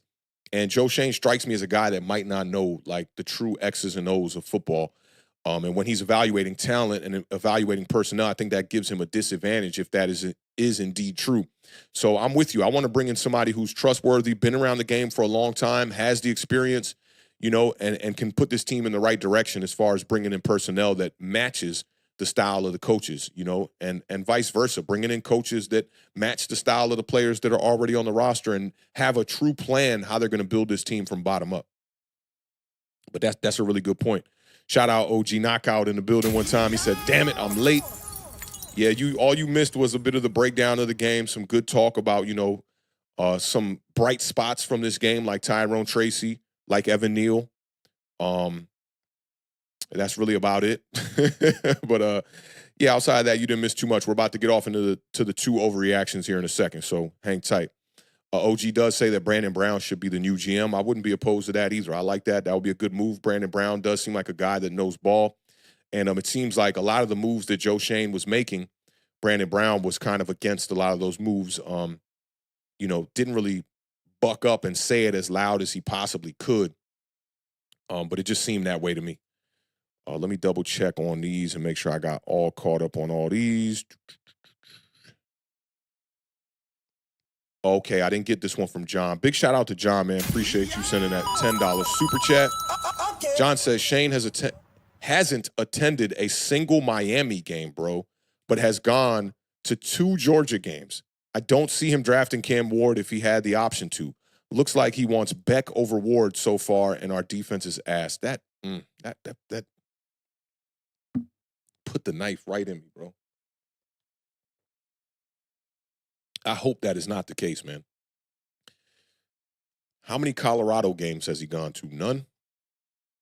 That's something to keep an eye on, too. For me, it's Cam Ward or Shadur Sanders, 100%. Shout out to John, man. John, I want to tell you, bro, like, we've been on this journey for a minute, bro. Like, we went all over the place with this quarterback stuff, man. It's good to see you still here rocking out with me, bro. Shout out Don J one time in the building for the $4.99 super chat. He says, drafting a talented quarterback is root for team success because everything will fall into place. Being angry after this loss is a waste of time. Absolutely. And I try to remind myself of that a lot, Don J. Like, don't let this team ruin your week, man. When you wake up and you got to, get the business on a Monday morning, don't let this team have you walking out the house all angry. And, you know how when you wake up on the wrong side of the bed, a motherfucker can't even talk to you at work. None of that stuff. Just don't let this team ruin your weeks. Don't let this team ruin your season. Don't let them ruin your fandom. I know it's been very testing, but this is spot on. And fixing the quarterback, that's the perfect start to getting the New York Giants back in the right direction. That's clear as day right now. And I think that it's unfortunate that the front office couldn't realize that. And we're going to talk about that here in these overreactions. I appreciate you supporting the channel, my dog. Okay, we're all caught up on the super chats here. I am Jarrell says, we draft Beck over Ward or Sanders, all hell should break loose. Yeah, and I've already talked about, like, boycotting a little bit, and people who have season tickets, sell them to fans of the other teams that are going to be coming into the stadium, and just make them go out there and play in front of the opposing team's fans. There's no reason why New York Giants fans need to go out here and support this shit show of an organization right now. And if they do go out there and draft Carson Beck over a guy like Cam Ward or Shadur Sanders, that's really gonna really, really, really put a big hit on the way that I root for this team.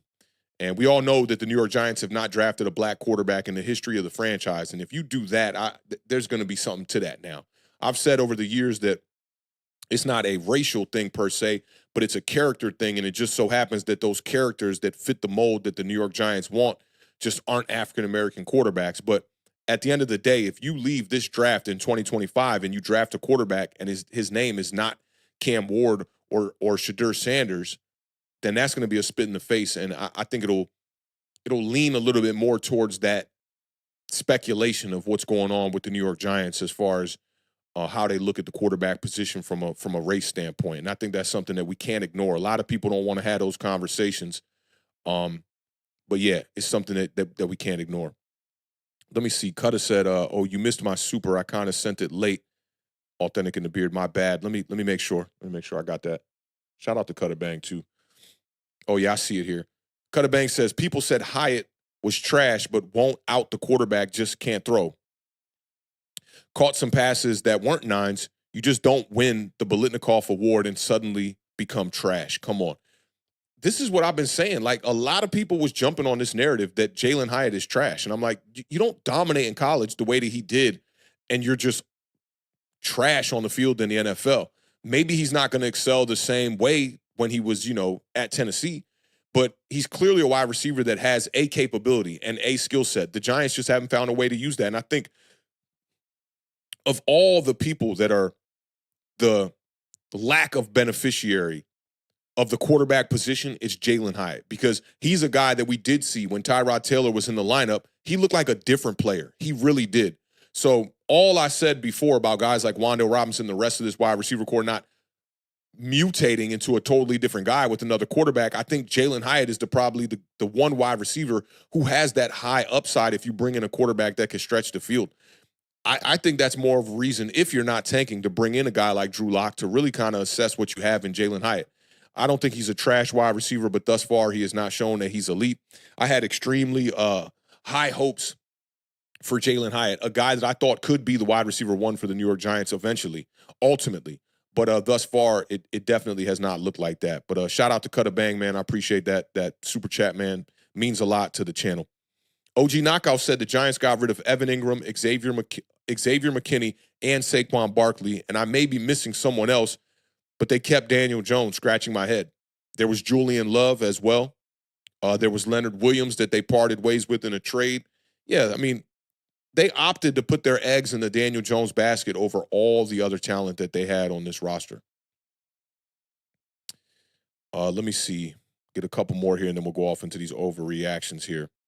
DeIlla says if Cam Ward was without a shadow of doubt the best quarterback option in the draft and the Giants went in a different direction, I don't think they could handle that kind of pub. You're right, man. Like, I know it's been slowly but surely on Twitter that everyone now has morphed into the Cam Ward, Shedeur Sanders bag. When we were talking about quarterbacks 3 years ago, when Stan, my homie, first put me up on Cam Ward, people were like, nah, we don't need a quarterback. Daniel Jones, this, that, and the third. He won the playoff game. People were still on those vibes. They wanted nothing to do with Anthony Richardson. The draft before, they wanted nothing to do with a guy like Malik Willis. And now you're seeing the fan base, they've run out of options. There's no way that you can go out here publicly stating that, oh, no, the Giants are good at the quarterback position. Shit, shout out to the homie Quizzo on Twitter, a man of his word. Me and him made a bet that Daniel Jones would not have 20 passing touchdowns by the time we got to week 9. And I thought it was the most, like, egregious way to lose a $100 bet. Like, I don't know what in his mind, why he thought Daniel Jones was going to have 20 passing touchdowns by the time we got to week 9. I don't know, but it was free money. But shout out to him. He's a man of his word. Paid me my $100 on Venmo, no questions asked. So big salute to him. And at least I got something to pay for my fantasy football this year in a lost season for the New York Giants. RedX3R0 says Hyatt needs to be behind the line in a slot. That's a great point. That his release is not that great. Or in a bunch behind other wide receivers. He needs a clean release to do well. That's facts. That's how he gets to his top speed as fast as he can. And, he's not a guy that's known to get off that line on press coverage as well as some of these other guys like a Malik Nabers, which is why I think it would be awesome if the New York Giants could operate in more like, I would even think like some 10 personnel, like where you got 4, 5 wide receivers out there on the field, and you could have 2 slots out there and try to have a quarterback who can get off his first read and make those kind of throws. And then I think you could utilize Malik Nabers and Jalen Hyatt both in the slot at the same time. That's a good point, though, Red X. SOS Archives is in the building. What's going on, fam? Hope all is well. Shout out my dog, Peter, in the building one time with the $5 super chat. Peter says, So here's my problem. They signed Jones, then doubled down again. How can we trust them to draft a quarterback? He says, I don't trust them. Do you? I don't. I don't trust them, not fully. But I think that when it comes to first-round quarterbacks and drafting first-round quarterbacks, there is a bit of the whole entire NFL community and the analysts and the PFFs of the world and all of that will kind of pigeonhole you into picking the right guy. Like, I think the Chicago Bears, right, if they really just sat down and assessed the quarterbacks without any hype, they would have considered drafting Jaden Daniels. But I do think that all the hype that was surrounding Caleb Williams, it influences who gets drafted at the quarterback position by these franchises. So I don't necessarily trust them per se, but I trust all those outlets that I named to be able to put in perspective who are the better quarterbacks in this draft. And right now it's Cam Ward and Shedeur Sanders, and I expect it to be like that at the end of the season as well. And if they forego drafting a quarterback in 2025 and they have the opportunity, could you just imagine the New York Giants have the number 1 pick or the number 2 pick and the card is in and it's not a fucking quarterback, Peter? Could you imagine that?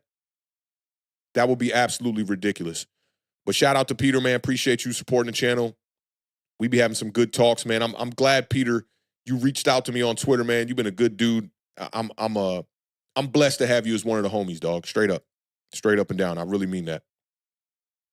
Redx says that Malik Nabers already hates it here. Never seen him look so happy as he was when he was talking to Daniels. I know. That's tough. And Rob Travis says, why would Malik like it here? Yeah, I mean, New York is a shit show right now. I'm right there with y'all. All right. Man, we could talk ball all day. I really got a lot of love for y'all, man, because these conversations really get me through. In the D.C. area, y'all know I don't get to talk ball, New York Giants ball a lot. It's mostly Commanders and Cowboys football out here. But, yeah, these conversations definitely mean a lot. I thought that this show was going to be an extremely short one, but y'all just have so much good stuff to say that I can't go a full stream without highlighting as much as I can with y'all here. Shout out Nick the Wick in the building. I see you, fam. Let's get off into these giant overreactions. I got 3 of them for today. The last one's going to kind of hit on some of the things that we have already talked about. And for the most part, these are pretty obvious overreactions. I'm pretty sure that the room is not going to be split on a lot of these takes that I'm going to post on the screen here that all came from social media on Twitter. But let's get off into the first giant overreaction of the day.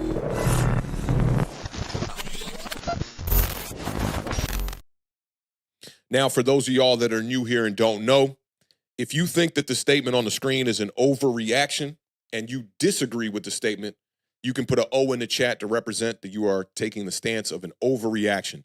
If you agree with the statement on the screen, you can put a U in the chat to represent that you are taking the under and you do agree with the statement on the screen. And if you think you need some more time to understand that statement on the screen and you want some more data, you can put a P in the chat to represent you are taking the push. First one of the day here. Is it time to send Daniel Jones to the bench and end this chapter? I want y'all to understand that part and end this chapter, because that means that you're going to put Daniel Jones on the bench and this will be over. And by the end of the year, you part ways with him. This tweet came from Paul Schwartz of the New York Post.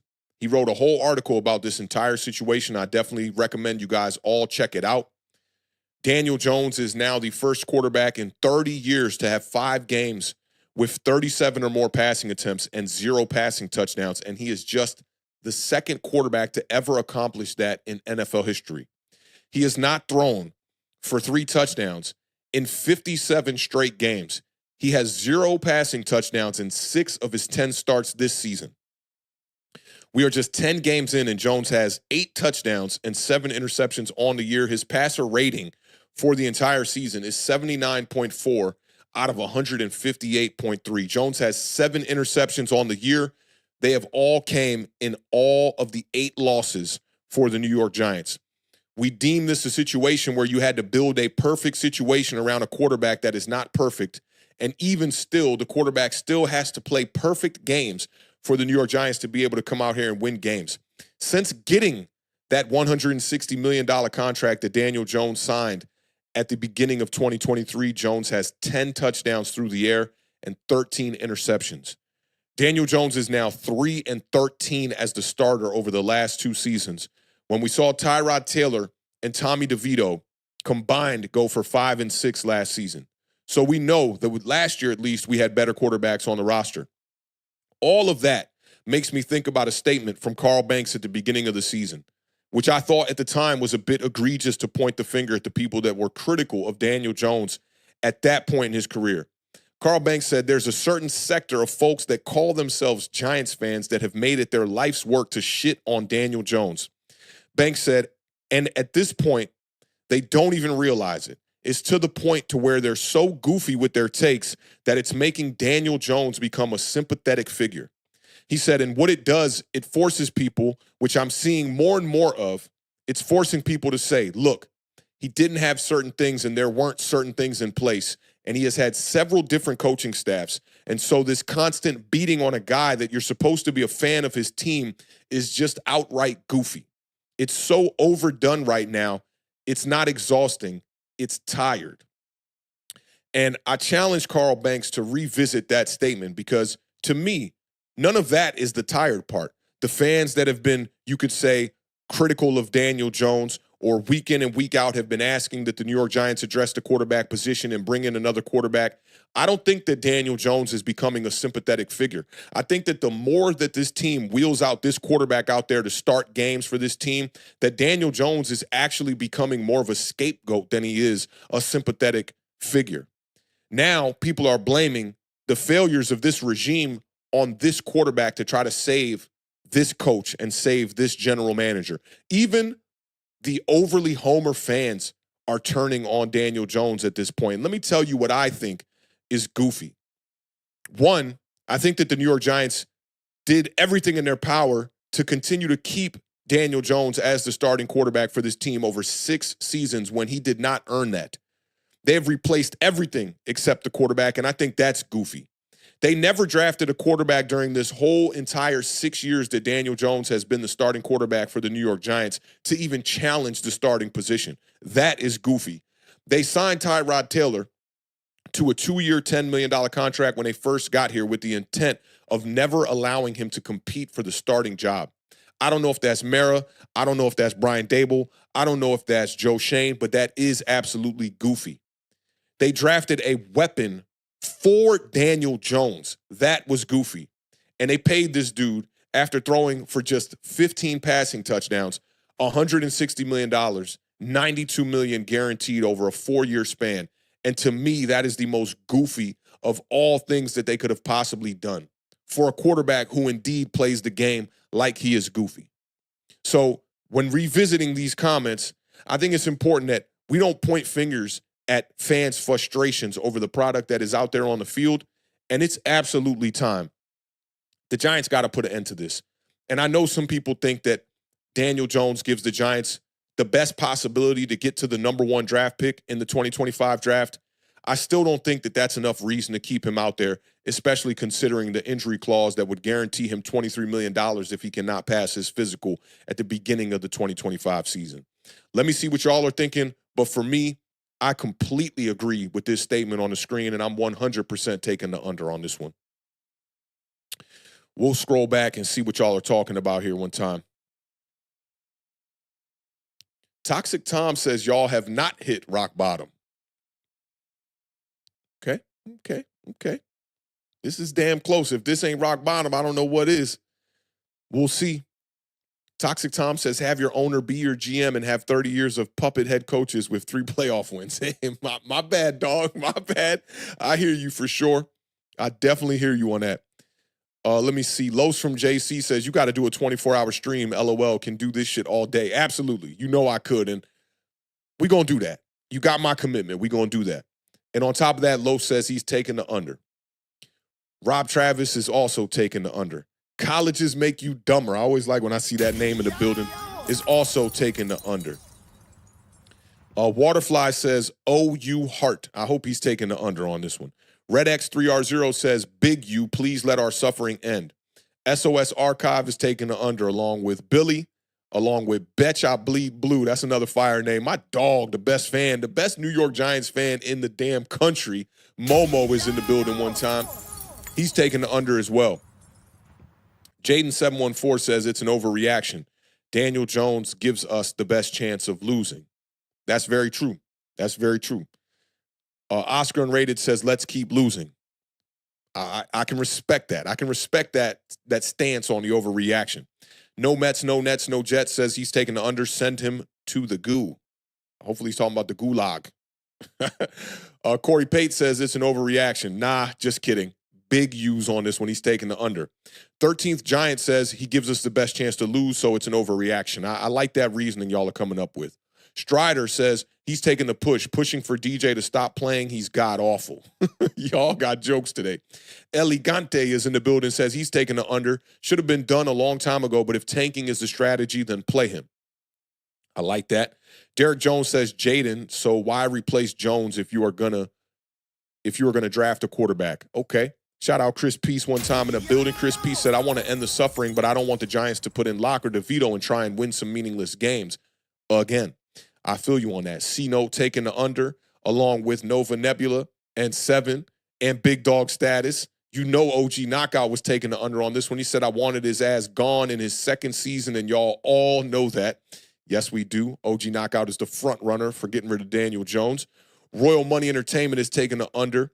Peter also taking the big under on this one. G-Man 2011 said he's taking the push from Dable's perspective only. If he puts Locke or DeVito in and they sink, then John Mara can say, look, Dable, it's your scheme and no quarterback has been good in it and you're fired. That's another good point right there and another good reason to take the push. Colleges make you dumber is taking the under. I wish he left with Joe Judge. Kevin the PRF representing those Commanders is also taking the under. Derek Jones says if Daniel truly sucks, let him play and secure the number 1 pick. I'm not mad at that. 13th Giant said, change my mind. I'm taking the under. Don't give him a chance to get the $20 million. Talking about the injury clause for getting hurt. Most definitely. No Mets, no Nets, no Jets says he's taking the push. We should probably have a bridge quarterback. Doesn't have to be DJ, but maybe we should have a bridge quarterback. Definitely a question that needs to be answered going into the next season. Cutter Bang is taking the overreaction only because he gives us the best chance at a high draft pick. This chapter officially ends when we draft Ward or Sanders. I hope that's right. Dwayne Mason says it's an overstatement. He's going to lead us to the number 1 overall pick. With you on that. Shout out Jay Jackson in the building. He said, damn Skippy. He's taking the under. You have to recuperate some credibility as a professional sports franchise. If not, you're the Washington Generals of the NFL. That's a good point. RedX3R0 said, we are goofy. We want to win in the end. OG Knockout said Daniel Crime stole all that money just to be a bum-ass quarterback. They could have given me the money to do more, to do the same. God damn. Leon said he's taking the under. Everyone could see this coming except the front office, which is crazy. That's an indictment of how poor our general manager and the rest of that front office has operated. Dean says he's taking the under. Get this dude out of here. Red Rum is also taking the under. Francis Moran says very tough place to be in. Who's next for general manager and head coach? I like Brandon Brown, possibly for general manager. Outside of Brandon Brown, I got to do a little more research. I ain't going to lie. Some people have brought up Louis Riddick, which I don't know about that. There's got to be a better name out there. They're not going to hire me to hire the GM. I hope that they can find someone that can hire the right guy for the job. Head coaches, Mike Vrabel, maybe Bill Belichick, Ben Johnson, maybe Brian Flores after the season. Maybe. We'll see. Derek Jones says Daniel sticks with Daniel so he can tank, coach, and play Danny. Okay, I hear you on that. Unofficially Retired Podcast says, man, I'm going to say push. Only because his bad play is leading us to our new quarterback, but I'm not sure if Tommy or Drew can do the same. They may win a game or two more than we need. That's true as well. Let me see. Lamar Go G-Man says, they should have been done with him years ago, scratching my head like, bruh. Mike Jones says it's not just this regime. It's been 2 general managers and 3 coaches. It absolutely has. Ayo Sheed says, this is exactly why I don't listen to Carl Banks' blind loyalty. To give Carl Banks the benefit of the doubt here, he has come around, and now he's, the last couple of podcasts has been talking about how poorly Daniel Jones has played. But I hear you. When somebody is hired by the New York Giants, I think it's very difficult for a lot of those guys to speak negatively on, the quarterback or any other player for that matter. But I think it's even more difficult for them to throw the quarterback under the bus. The Illis says Carl Banks needs to stick to his clothing line and just throwing shots at him and shut the hell up. With all the respect in the world to New York Giants, great. He is a New York Giants, great. The one thing that I think that this fan base gets confused is that because a player played for the New York Giants or any other team for that matter, that means that they're always right. We saw it with Lawrence Tynes when he said that Daniel Jones was going to be a viable MVP candidate entering 2023 and that he deserved his $40 million. We've seen it with Carl Banks as well. OG Knockout says, I'm not going to highlight too much shade on Carl Banks. I just wanted to bring up his statement, but I don't want to highlight too much shade. OG said that Carl Banks knows damn well he would have wanted Daniel Jones. Would have wanted?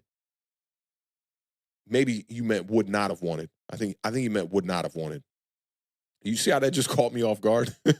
Kevin the PRF says he's taking the push. Y'all going to be mad if Drew Lock comes in and starts winning games for like the 8th overall pick and Beck becomes your best option. Absolutely. Shout out Billy O'Neill one time. Blazing Brazen says goofy may be an understatement. Asinine fits perfect. Big Dog Status said big facts. Let me see what Red X says. Yeah, Red X says Carl Banks would fight Daniel Jones and trash him if he was playing with Jones during his playing days. I do agree. Derek Jones says, we got Danny because we moved on from Eli. He says, remember we benched Eli for Geno? We were doing the same thing to Eli that we were doing to Danny.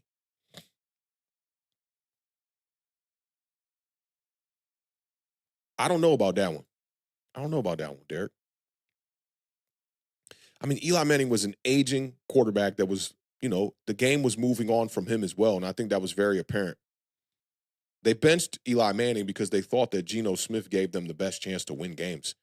And Ben McAdoo and John Mara had a long conversation about that, and John Mara ended up signing off on it. They were ultimately going to play Eli for the first halves of games and then bring in another quarterback for the second half. And Eli said, if you're going to do that, you might as well just start him for the entire game. And that's one of them statements that come back to bite you in the ass, right? Like, I bet Eli was saying that, like, if y'all going to do that, you might as well start him for the whole game, expecting Ben McAdoo to be like, all right, you kind of make sense. We're just going to roll with you as the starter and keep your streak alive. And that didn't happen. And a couple tears later, man, Eli Manning was sitting on the bench. And then the fans gave John Mara backlash, and they brought Eli Manning back out there.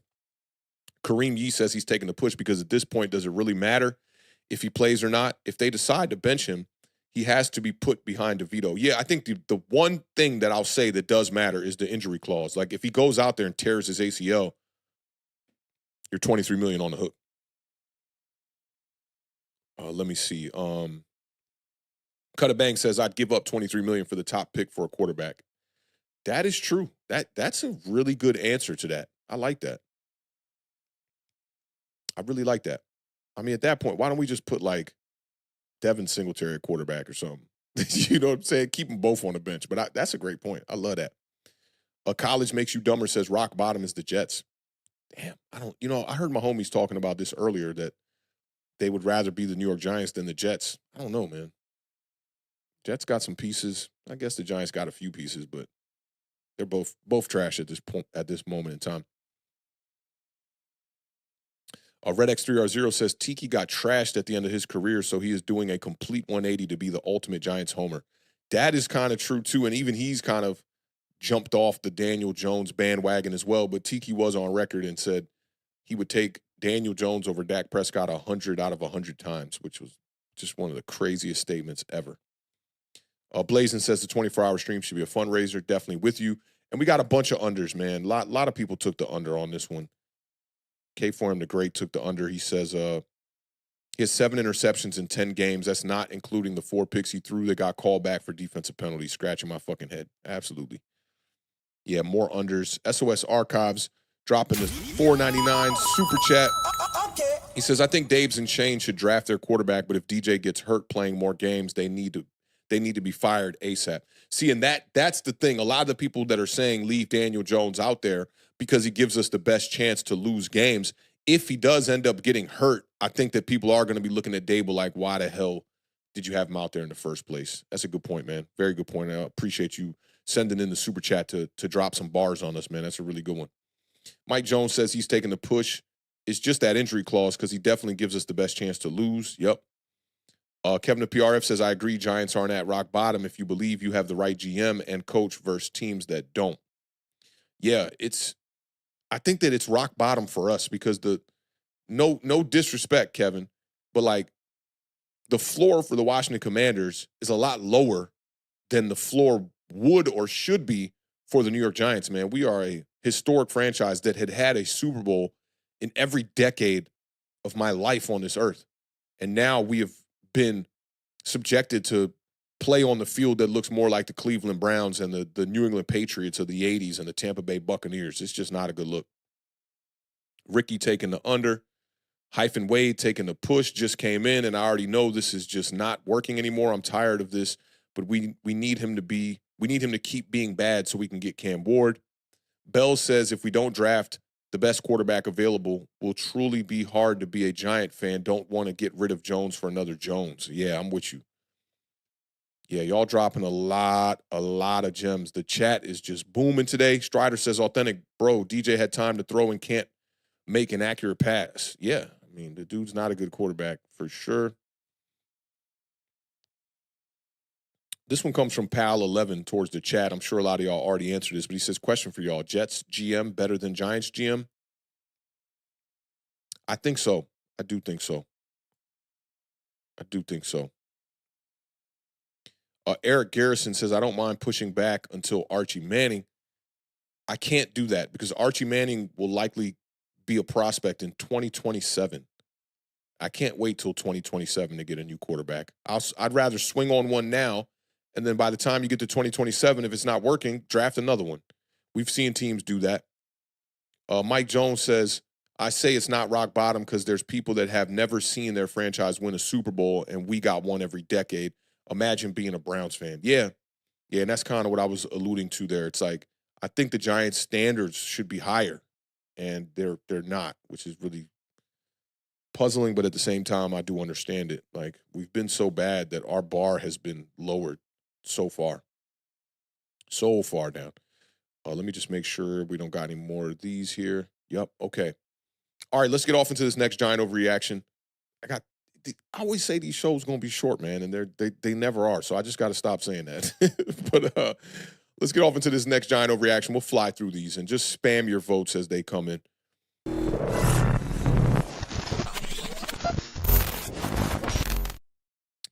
Pat Leonard, this is like the beat reporter edition of the Giant overreaction. I started with Paul Schwartz. Now we're going to go to my dog, Pat Leonard, one time. Pat Leonard said the Giants need to fire general manager Joe Schoen and head coach Brian Daboll after a pathetic 20-17 loss to the Panthers in Germany. Now, if you think this is an overreaction, go ahead and put an O in the chat that represents you don't think that Brian Daboll and Joe Schoen should be fired right now. Honestly, I haven't even been keeping my eyes on the notifications and whatnot. I'm sure somebody in the chat would have told me if there was any kind of news that came out on the firing. But the Giants are on a 5-game losing streak right now. They're 0-5 at home. And listen to some of these nuggets here. The Giants are averaging 15.6 points per game. That's 31st in the NFL. I forget who the other team is, it might be the Miami Dolphins. If the Miami Dolphins come out and score 17 points, then the Giants will be dead last in scoring this season.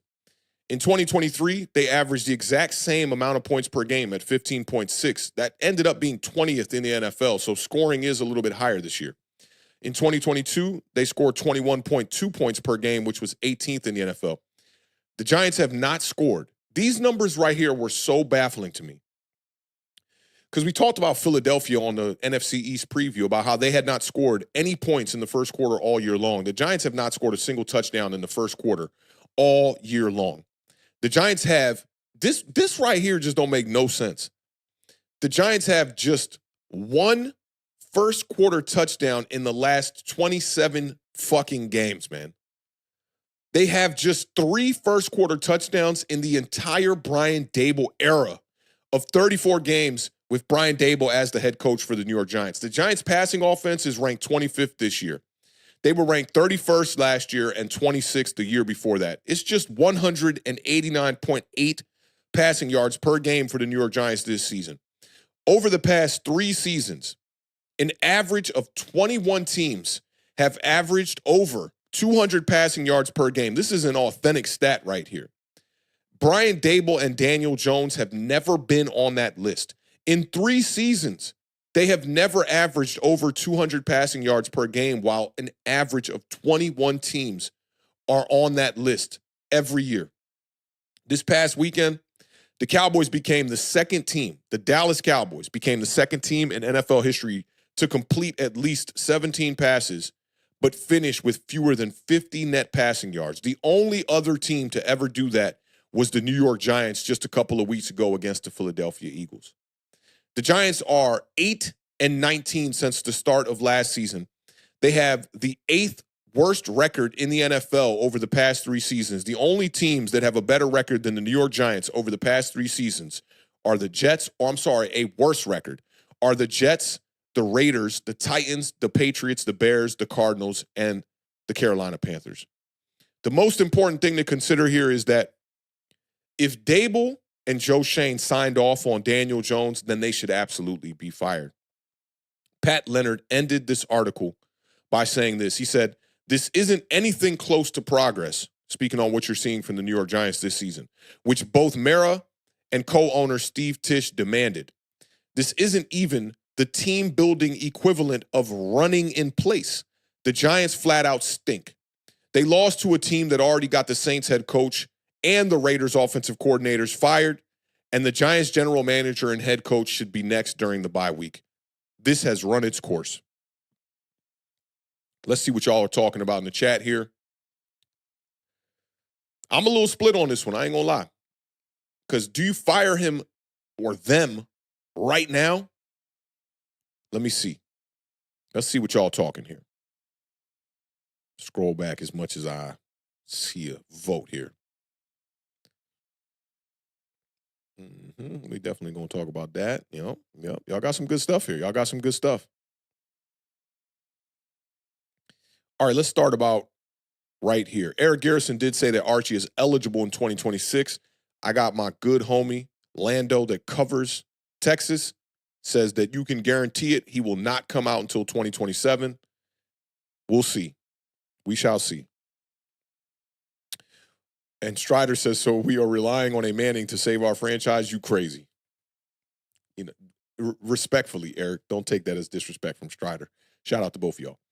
Jaden says that he's taking the under on this statement. I don't care who the quarterback is, you can't lose to the Panthers. I love that. Ben Harris is taking the push, taking the easy way out, Ben. You're taking the easy way out. He says, if we win 3 to 4 games, they got to go. I feel you. I'm sure he's talking about at the end of the season if they're sitting on 3 to 4 wins. Journey says, taking the push, I'd say keep Daboll but fire Joe Schoen. I'm not mad at that. Elegante is taking the under. Says we are doomed with this regime and it starts with roster management. Blazing Brazen says I likes Pat, but he's not a fan, just a beat reporter. Is this done for clicks? I don't agree that negative reporting of the New York Giants brings in clicks. I don't agree with that. I think that Homer type of statements actually bring in the clicks. Maybe this late in the season, it does transition a little bit and shift over to the negative stuff when everybody knows the New York Giants are ruled out of being in playoff contention. I don't think Pat did this one for clicks. You never know, but Pat strikes me as a fairly honest guy and a guy that just tells it like it is. And I think he's been doing that for a long time, whether right or wrong. Those from JC says, it's an overreaction. This is on Mara for paying Daniel Jones. That's why he ain't firing nobody. I'll agree with the second half of this statement because imagine if John Mara put the keys to the New York Giants franchise in Joe Schoen's hands and he opted to bring back Daniel Jones along with Brian Daboll, then I think he would be considering firing these guys. But I think maybe they were all three in on it. All of them like, yeah, Daniel Jones played well in the playoff game. We can do this with him, which was a big mistake. Blazin already said it's an overreaction. Strider says he's taking the under.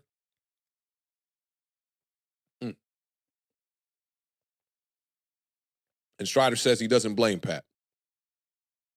Nick DeWick says it's an overreaction.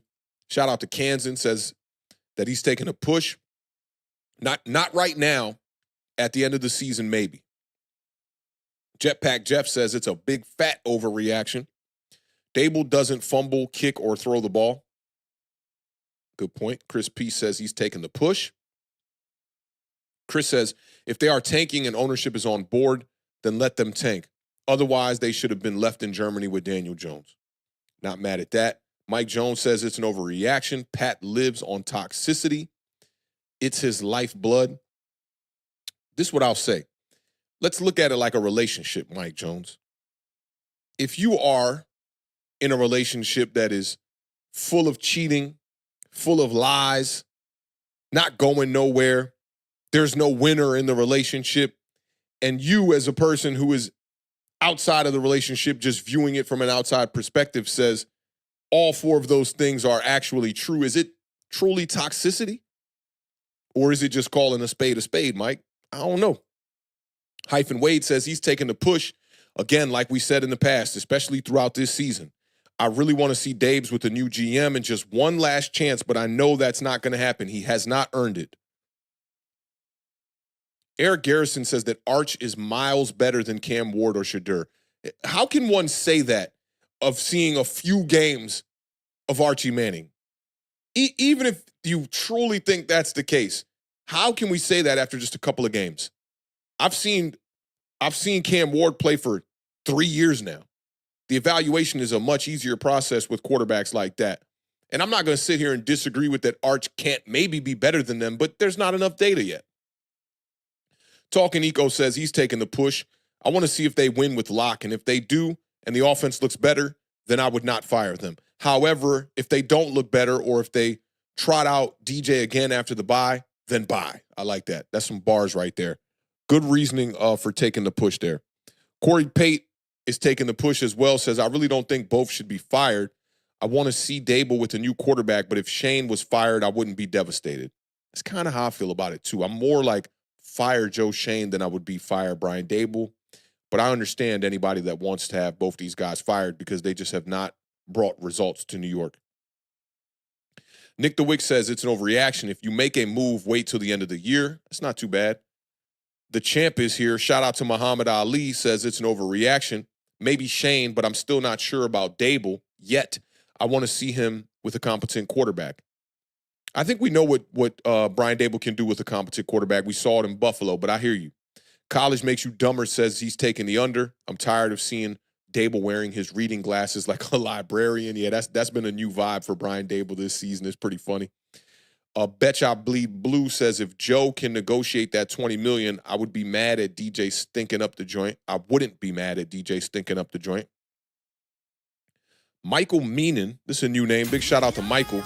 Says DJ looking like Jim Carrey in Dumb and Dumber. Seriously, he's too mechanical and lacks the natural instincts to play winning football. Totally agree with you on that, on both fronts. Ayo Sheed says they gotta go. Kareem Yee says he's taking the under. I would like to keep Dable, but just have a casualty in getting rid of Shane. Not mad at that. Shout out to Stacy one time in the building, says, failing to prepare is preparing to fail. That starts with the head coach. He needs to go. The Illa says, yeah, he's Lloyd Christmas. Betcha I Bleed Blue says, until the quarterback is ready. I'm with you. Red X3R0 says he's taking the under. Horrible drafts and horrible coaching, whether it's management or developing players. He thinks that these guys need to get fired. Mike Jones says, Chris, even if they're tanking against the ownership's wishes, that's even more of a reason to keep them. Not too mad at that. Eric Garrison says the Giants will finish 2-15, maybe 3-13. Eagles may let Giants win to hurt draft positioning. Why would the Eagles let the Giants win? I agree with the 2-15 and 3-13, but the Eagles are pushing for a division. I don't think they're going to let the Giants win. Problem says it's an overreaction. Brian Dable is a hell of a coach, but can't turn water into wine. Let him develop a quarterback the same way he developed Josh Allen. James Williams says, get him authentic. What's going on, my dog? Hope all is well. Jay Jackson says he's taking the push. Hard Knocks confirmed Mara sandbagged them with Jones. The poor quarterback play is hard to gauge the true. Oh, the poor quarterback play makes it hard to gauge the true quality of the team or lack thereof. It does. It makes it more difficult, I will agree, but it doesn't allow me to not assess the team. I don't think that Hard Knocks confirmed that Mara sandbagged them with Jones. I'm still not 100% sure if these guys were on board with Daniel Jones or not. It's been tough. Kevin the PRF says he's taking the under. Just like you alluded to earlier with the Commanders, the GM and coaching overhaul is essential, along with getting a quarterback to get on the road to success. Facts. Momo says they need to be fired today. Year 3 and it's going backwards. Get them out of here before they overdraft a quarterback to save their jobs and make things worse. I don't disagree there.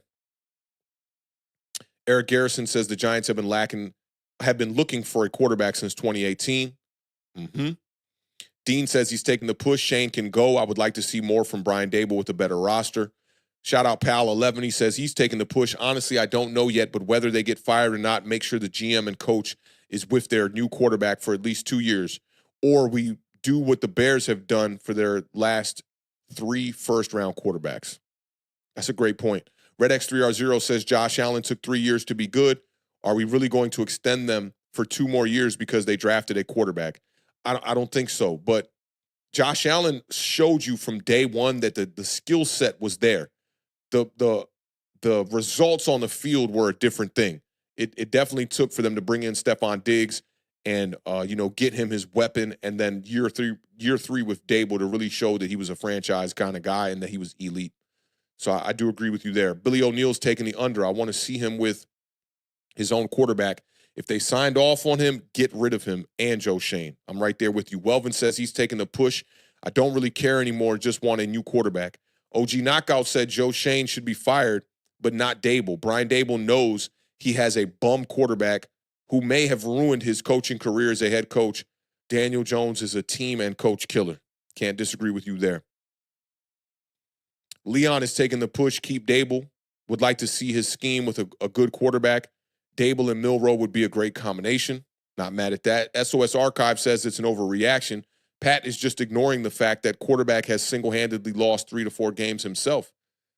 SOS Archive, we can't ignore the fact that Brian Dable and Joe Shane keep wheeling that same quarterback out there. I think that's, they go hand in hand. Blazing Brazen says that Mara is not that sharp. G-Men 2011 says, push. I honestly think the playbook is so small because of DJ's lack of productivity, and I think that Mara gave DJ that contract. Can also understand if they are fired as well. It's a difficult one. That's how I feel about it too, bro.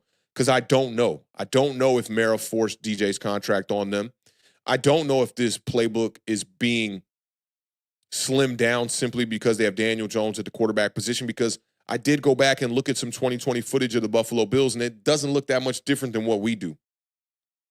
Santy Claus is in the building, says he's taking the push, just the GM, the way Saquon was handled, and then all the money saved on him to put this team together is unbelievable.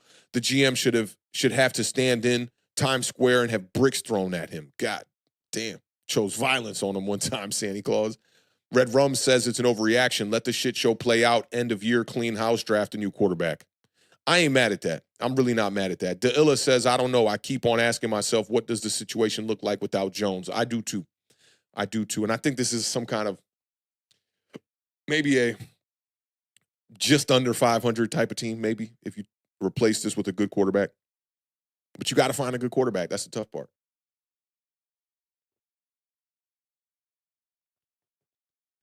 Sebastian says he's taking the push. I think Dable can do some things, but Shane is a sucker and is expendable. Shout out my dog one time in the building, District Pack. Give Daniel to anybody who will take him. He doubled down. He said, give Daniel another year, but Shane be gone. Maybe talking about Dable. Shout out to District Pack, my dog, one time in the building. Hopefully you got an off day. I would like to play some COD, maybe some Apex Legends later. We'll see. Red X3R0 says, I don't even think Archie Manning wants to come here. Wouldn't doubt it. SOS Archive says losing to the Panthers was good for us. I don't see I don't care what anyone say. Yeah, it is for draft capital for sure, man. Trying to get a higher pick for sure. Let me see. Strider says, look, I would love Arch Manning, but it's not guaranteed.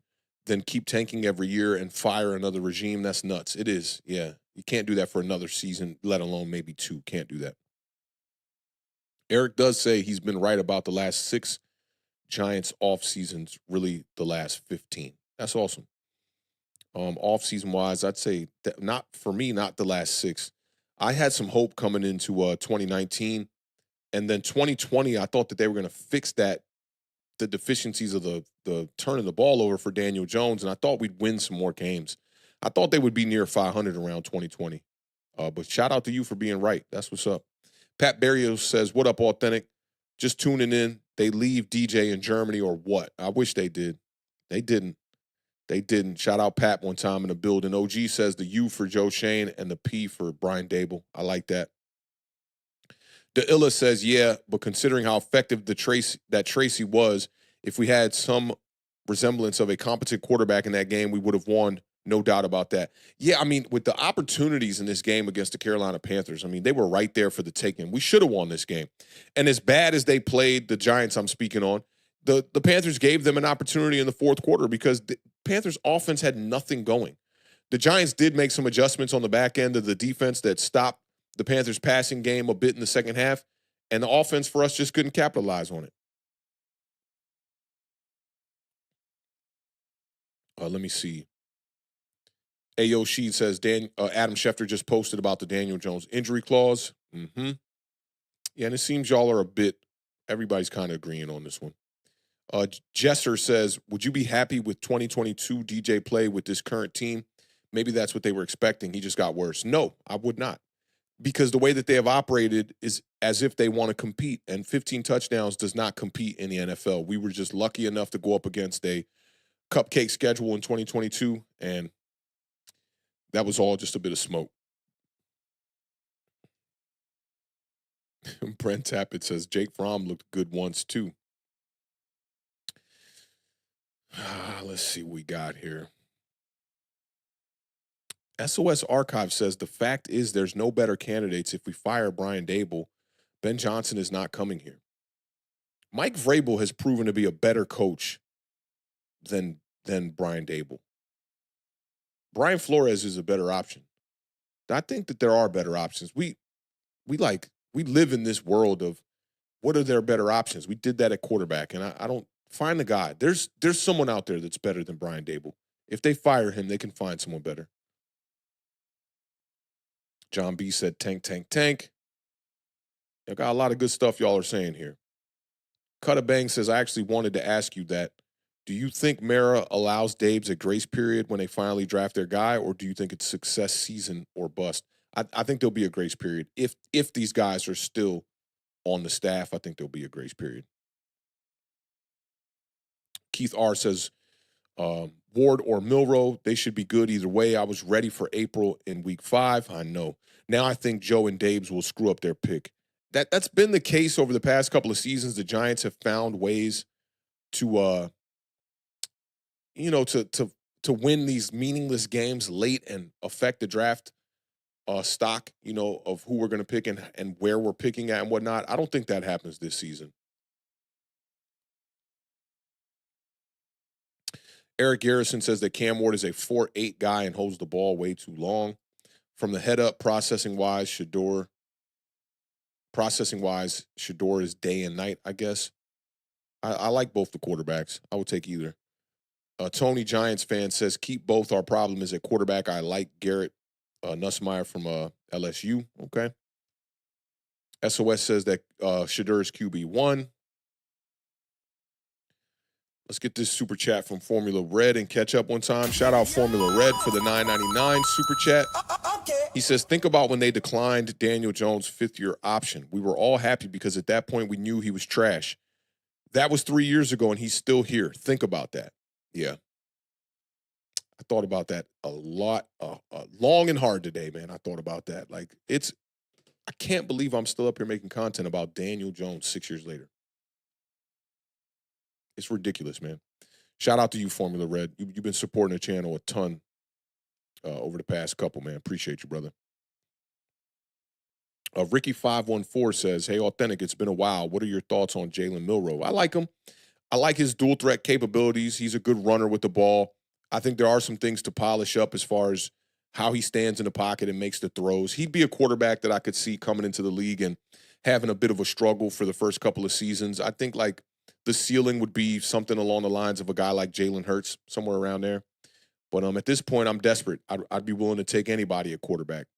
As long as they draft one, I'm good. Let me see. Okay, we're down here at the bottom now. Robert Beckford is in the building and says, are we sure Dable is the problem? I don't think any coach can work with Jones at quarterback. I agree with you on that, like not being sure about Dable being a problem. You don't just forget how to coach, and Brian Dable had a lot of success as the offensive coordinator with the Buffalo Bills, but maybe he's just more suited to be a coordinator and not a head coach. We're kind of seeing that with Arthur Smith with the Pittsburgh Steelers right now. Like, he's been calling some really good game plans, man. But when he was the head coach for the Atlanta Falcons, he was terrible. And who knows, maybe that's the same case for Brian Flores as well. Like, as the defensive coordinator for the Minnesota Vikings, he's been great. As a head coach, he was decent. I wouldn't say he was bad or nothing when he was in Miami, but he's been decent. But you never know. Like, sometimes having all those responsibilities to be the head coach, and now with Brian Dable having to call plays as well, maybe there's just too much on his plate, and maybe it's affecting the way that he can just call X's and O's and call plays. But I don't think Brian Dable forgot his football knowledge. I don't think that's the case.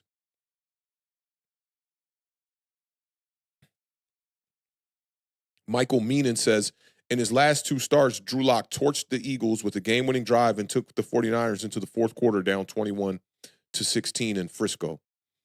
Yeah, I want to see Drew Lock before the year's over. I really do. I know it could affect draft capital, but I still want to see Drew Lock just to see what we got going into next year.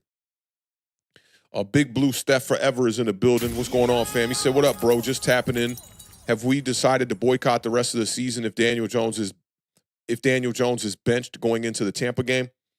Yeah, I mean, that's something that people should consider. Is the Tampa game at home? Let me bring that up real quick.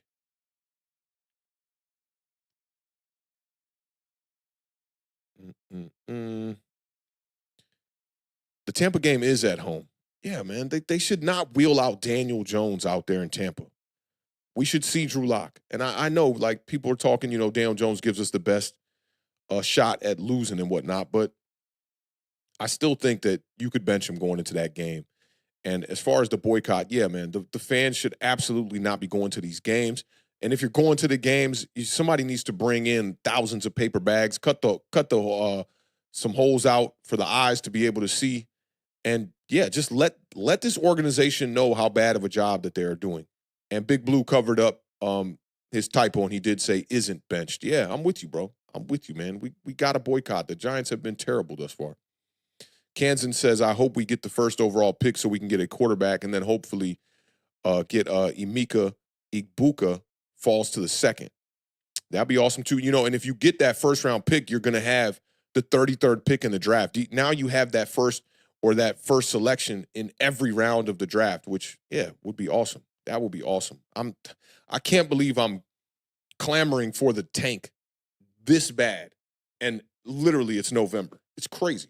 It's absolutely crazy. That's how bad the New York Giants have been. OG said, keep Daniel Jones in until it's over. SOS said, hilarious how it went from he gives us the best chance to win to now it's the best chance to lose. That really is hilarious, yeah. Because our coaches have been preaching that to us, that Daniel Jones gives us the best chance to win. And all fans know it now. It's like Daniel Jones gives us the best chance to lose games so that we can get a higher draft pick. 13th Giant says, I thought people were crazy to be for the tank. It's me now, too. Listen, man, you look back at me maybe 2020 when people were telling me tank and whatnot. I was like, hell no. The objective is to play to win the games. And now it's like, man, we've been beat down to the ground so bad by this organization that we really have no choice. Now it's like we're all rooting for the tank. Sebastian said, I've been asking for the team to tank for years now. Yep. Hyphen Wade says, when you really sit down and think about it, like this team has really worn us down to a level that I don't even think a lot of us are able to comprehend. DJ really messed us up. It's facts. It's facts, man.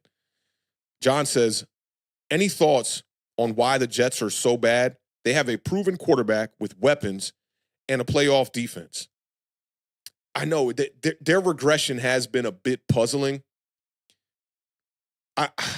Man, they got walked this past week by the Cardinals, but I do think they caught the Cardinals at a time where the Cardinals played some of their worst football at the beginning of the year and somehow managed after 8 weeks to be number one in the NFC West.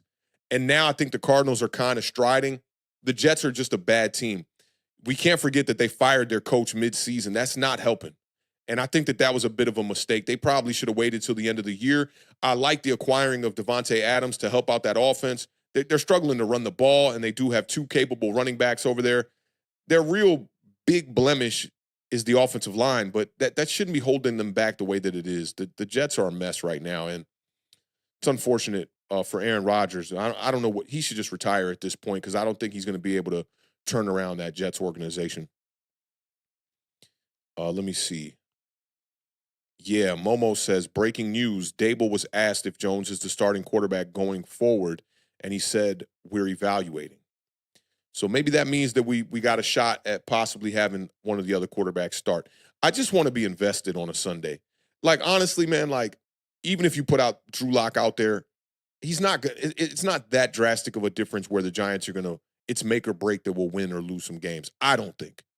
So I just want to see another quarterback out there so I can, on Sundays, root for my squad. Straight up, man. Rozelle the Great says, for a team with no backup plan, the firing was awful, but sometimes that move sparks energy in a team. That's facts. Ben Ball, you chiming in one time. What's going on, fam? He says, the Commanders really need Brian Robinson. Absolutely. Yeah, that could have helped y'all out this past Sunday. Tough loss to the Steelers. Had a couple of chances there late in that game, especially with that stop and that fumble on the goal line from, I think that was Jaylen Warren. Definitely had some opportunities to put that game away and couldn't do it. But Brian Robinson could absolutely help y'all. Shout out Peter one time. Peter coming in with the $5 super chat. He says, Dable just told beat writers he's non-committal on quarterback. He'll decide next week. That speaks volumes. Man, that's crazy. That's crazy. Shout out Big Mike one time.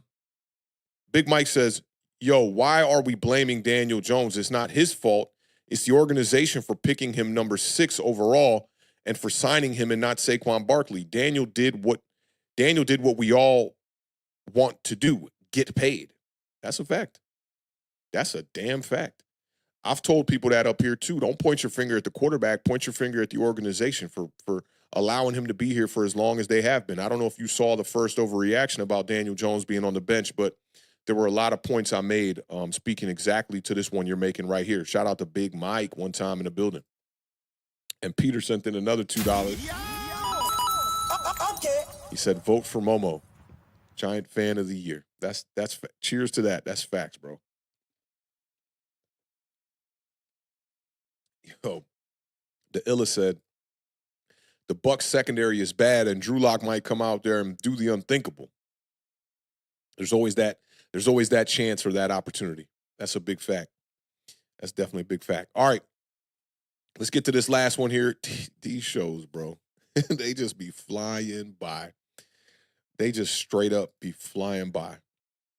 Let's get to this last overreaction, last quick vote, and then we'll get y'all up out of here. Let's go. Keep pushing that time back.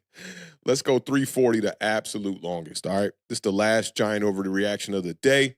Shout out to all y'all for pulling up and rocking out with your boy.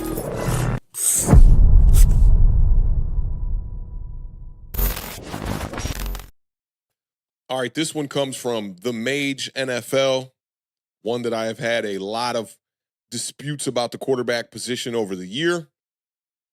He says, the Giants currently hold the 2nd overall pick, but using it on a quarterback may not be the best move. If you agree with this statement on the screen, go ahead and put a U in the chat to represent you're taking the under. If you think that this statement on the screen is indeed an overreaction, you can put an O in the chat to represent your statement is an overreaction. And if you need a little bit more time, you can put a P in the chat to represent the push. He did write a paragraph about this, and he went on to say the team's issues stem from drafting for need over the best players available.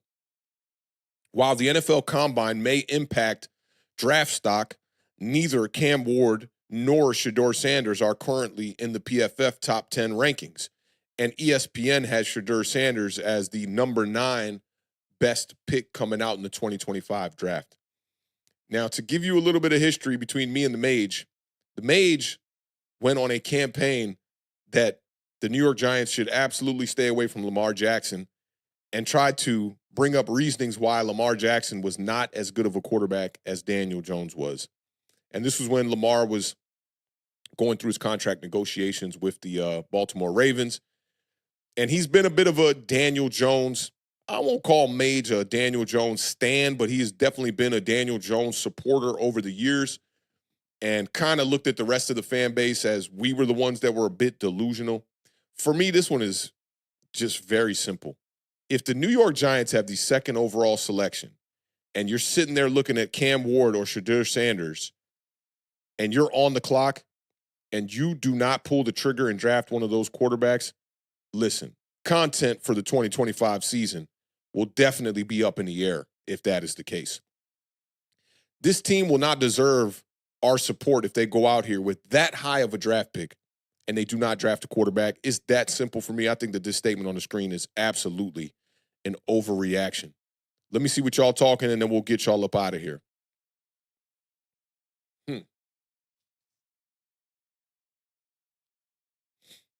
59 Ways to Groove is in the building. He says he's taking the push. Might be able to trade back a few spots and still get a quarterback.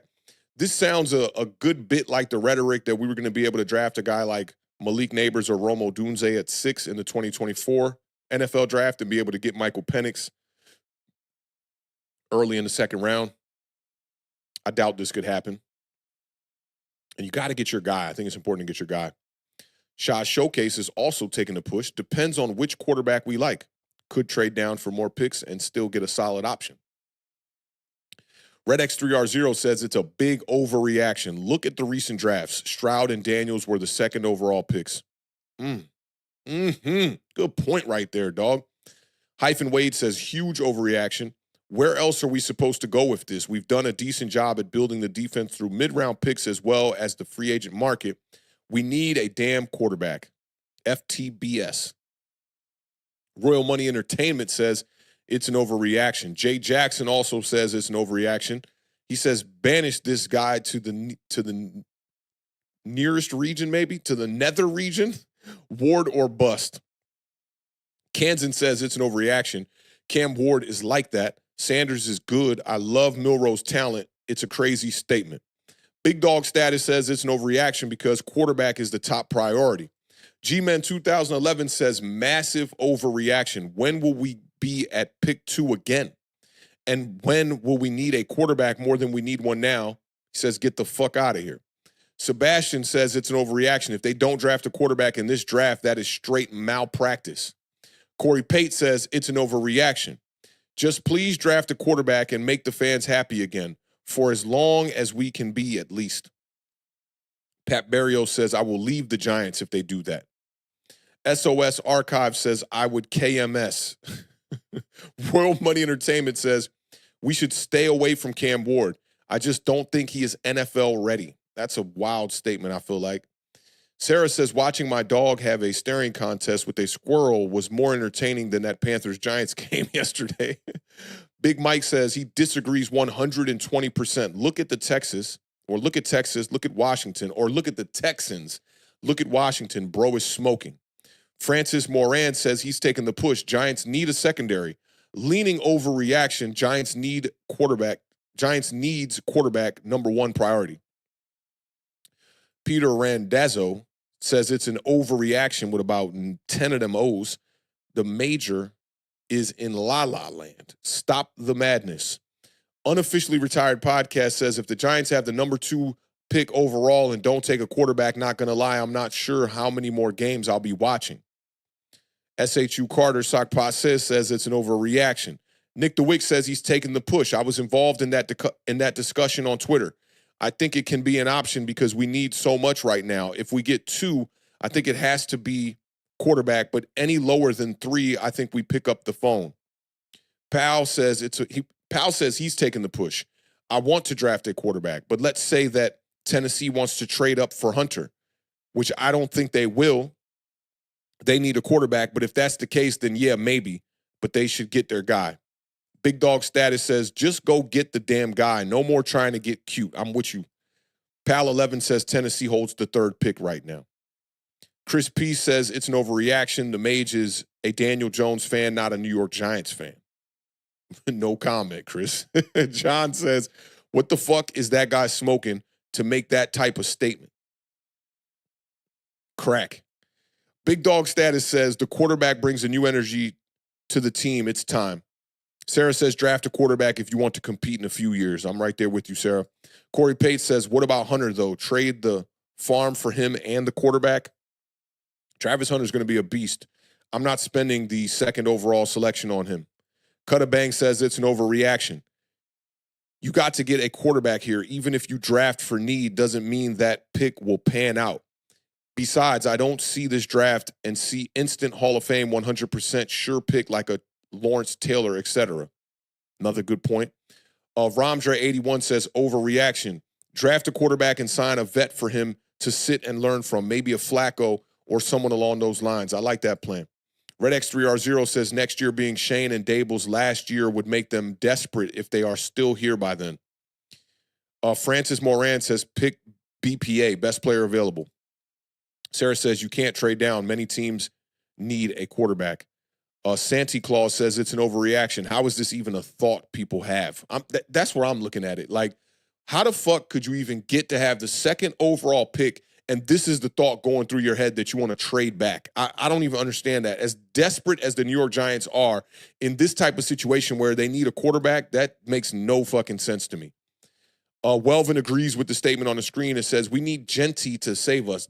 Okay, I didn't see the kidding, Welvin, and I was about to be like, bro, are you losing it, bro? Straight up, yo. But yeah, the joke is on me here. That was a good one. Tate Charlo is in the building and says, I'm tired of the bullshit, tired of losing. We need a motherfucking quarterback. Giants' name used to mean something. Scratching my head. I'm with you, Tay. Shout out to you for rocking out with us today. Hyphen Wade says, we don't have time to be playing these games, especially as a team that needs a quarterback and other things. This is not one of those drafts, and we are not one of those teams. John says Cam Ward, in my opinion, is basically a side-arming Jaden Daniels. Go get him. I draft a quarterback, then fix the rest. Ass spots. That's crazy. Excuse me. Big Dog Status says Genty is a cowboy. That could definitely be the case. Blazing Brazen says draft a quarterback, famous Jameis, and draft a quarterback. Sit him and let him learn. Yes, I'm with you on that. Bringing in a guy like Jameis would be cool, and drafting a quarterback as well. Stanley Frederic says, shout out Stan, what's going on, fam? He says, how would you feel if the Giants pass up on Ward and Shadur Sanders to draft Drew Allar, the quarterback out of Penn State, with the 2nd pick of the draft? Wouldn't like it. I like Drew. He's a decent quarterback, but listen, Stanley, like, I need that real dual threat. I need that real playmaker, bro. I don't see Drew as one of those guys. Corey Pate says, you're right, I'm nuts. Just get the quarterback, man. Big Blue Steph says, can you imagine Leak if DJ comes back next year, let alone the rest of the season? He's been trying to hold his tongue. Yeah, he would lose his mind if that was the case. Let me see. Big Mike says, at this point, we should all know the importance of not having an above-average quarterback for years. We're a good quarterback. We're a good quarterback you can manage, or with a good quarterback, you can manage having needs on other positions on the team if you have a good quarterback. I agree. Big Blue Steph Forever says it's an overreaction. Can you imagine Leak? Yup, I read that one as well, and that would be crazy. Sarah says, keep drafting a quarterback until you find the right one. Exactly. It doesn't cost you that much money. Yup, we got to that one already. Yup. Shout out Charlton Harley one time in the building. This is a new name, new face. 25 years into this century, 23 years of putrid football. Lightning did strike in the same place twice with 2 Super Bowls, creating a false illusion and nothing more. Look, I saw somebody that said something similar to this today. and it was a writer. I can't remember who it was, but they're basically saying that the New York Giants have been a poorly run franchise for like 40 years. They talked about how that, just like what you're saying here, lucked up with the 2 Super Bowls. And if you look at them outside of those 2 Super Bowl wins, that they were a laughing stock of a franchise even throughout the early 2000s. Now, I will say this, though. From 2005 to 2012, the New York Giants did not have any losing seasons. Now, they were not like one of these juggernauts of a team that was like, top 3 organization in football throughout that span. But to go that long without having a losing season, I think does speak some volumes. And I think that those years with Eli Manning, at least we knew we had our franchise quarterback. The Super Bowls, you could look at those as luck or whatever you want to look at them as, but our quarterback got hot at the right time. And they had the right pieces around them, especially defensively, to go out there and compete with teams like the Patriots. Ricky says, I think a dual threat quarterback is what we need to focus on. It will hide some of our inefficiencies on offense. I agree. Big Dog Status says, bro, if they do something like that, I'm done. Absolutely. This statement here is really an asinine statement. You have to draft a quarterback. And the fact that we've gone through 3 drafts already, the last 3 drafts where we felt that the New York Giants were going to enter that draft and likely draft a quarterback, and they didn't do it, I think it just speaks more to these type of statements that you have to go out there and draft a quarterback. The Illa says trading back would only be an option in a strong quarterback class. This is not a strong quarterback class. The options are very limited. Yet, for me, outside of Shadur and Cam Ward, I don't want anything to do with really any of the other quarterbacks. I would settle for a guy like Jackson Dart if he's eligible to come out this year. Jordan Genty Studio says ownership relies too heavy on looks. Jones looks the part for a franchise quarterback, someone that could be Mara's son or nephew. Shane looks the part for a GM, relatively young, white collar. You're right about that. Like, Joe Shane looks like a guy who plays general manager in a movie about general managers, but has not operated like a true general manager in his first 3 seasons as the New York Giants general manager.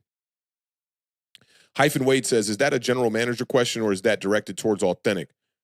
For me, personally, it's either Milroe or Nussmeier, depending on how he closes out the year. I like those 2 quarterbacks, but for me, it's Ward and Shador first. And I think that those 2 quarterbacks would bring that spark to the franchise that we desperately need. Like, they have a certain kind of moxie, a certain kind of swag, a certain I don't give a fuck type of mentality that I think we need. We need to get away from what they label as our way, the New York Giants way of these like clean-cut quarterbacks. I want somebody that's going to get in here and shake shit up a little bit. Let me see how you say this one. I've never seen this face here in the building. Amir Kuzbari, shout out to EK one time in the building, says, if we put in DeVito, then we will win a couple of games and then Giants will fall back in the draft. It's very possible. It is. That's a good statement right there. Big Mike says, yo, this is getting ridiculous. Didn't want to go there, but both college prospects at quarterback are getting overlooked, and I think we know why. I liked Drake May, but Jaden Daniels is the number 1 pick. Yeah, we do know why. 59 Ways to Groove says Brandon Brown would go get that BLK quarterback on my soul. Blazin says 1-year starters as quarterbacks in college, thumbs down to those guys. That's true. I mean, we have seen a lot of those guys fail in the recent history. Guys like Anthony Richardson struggling, big project.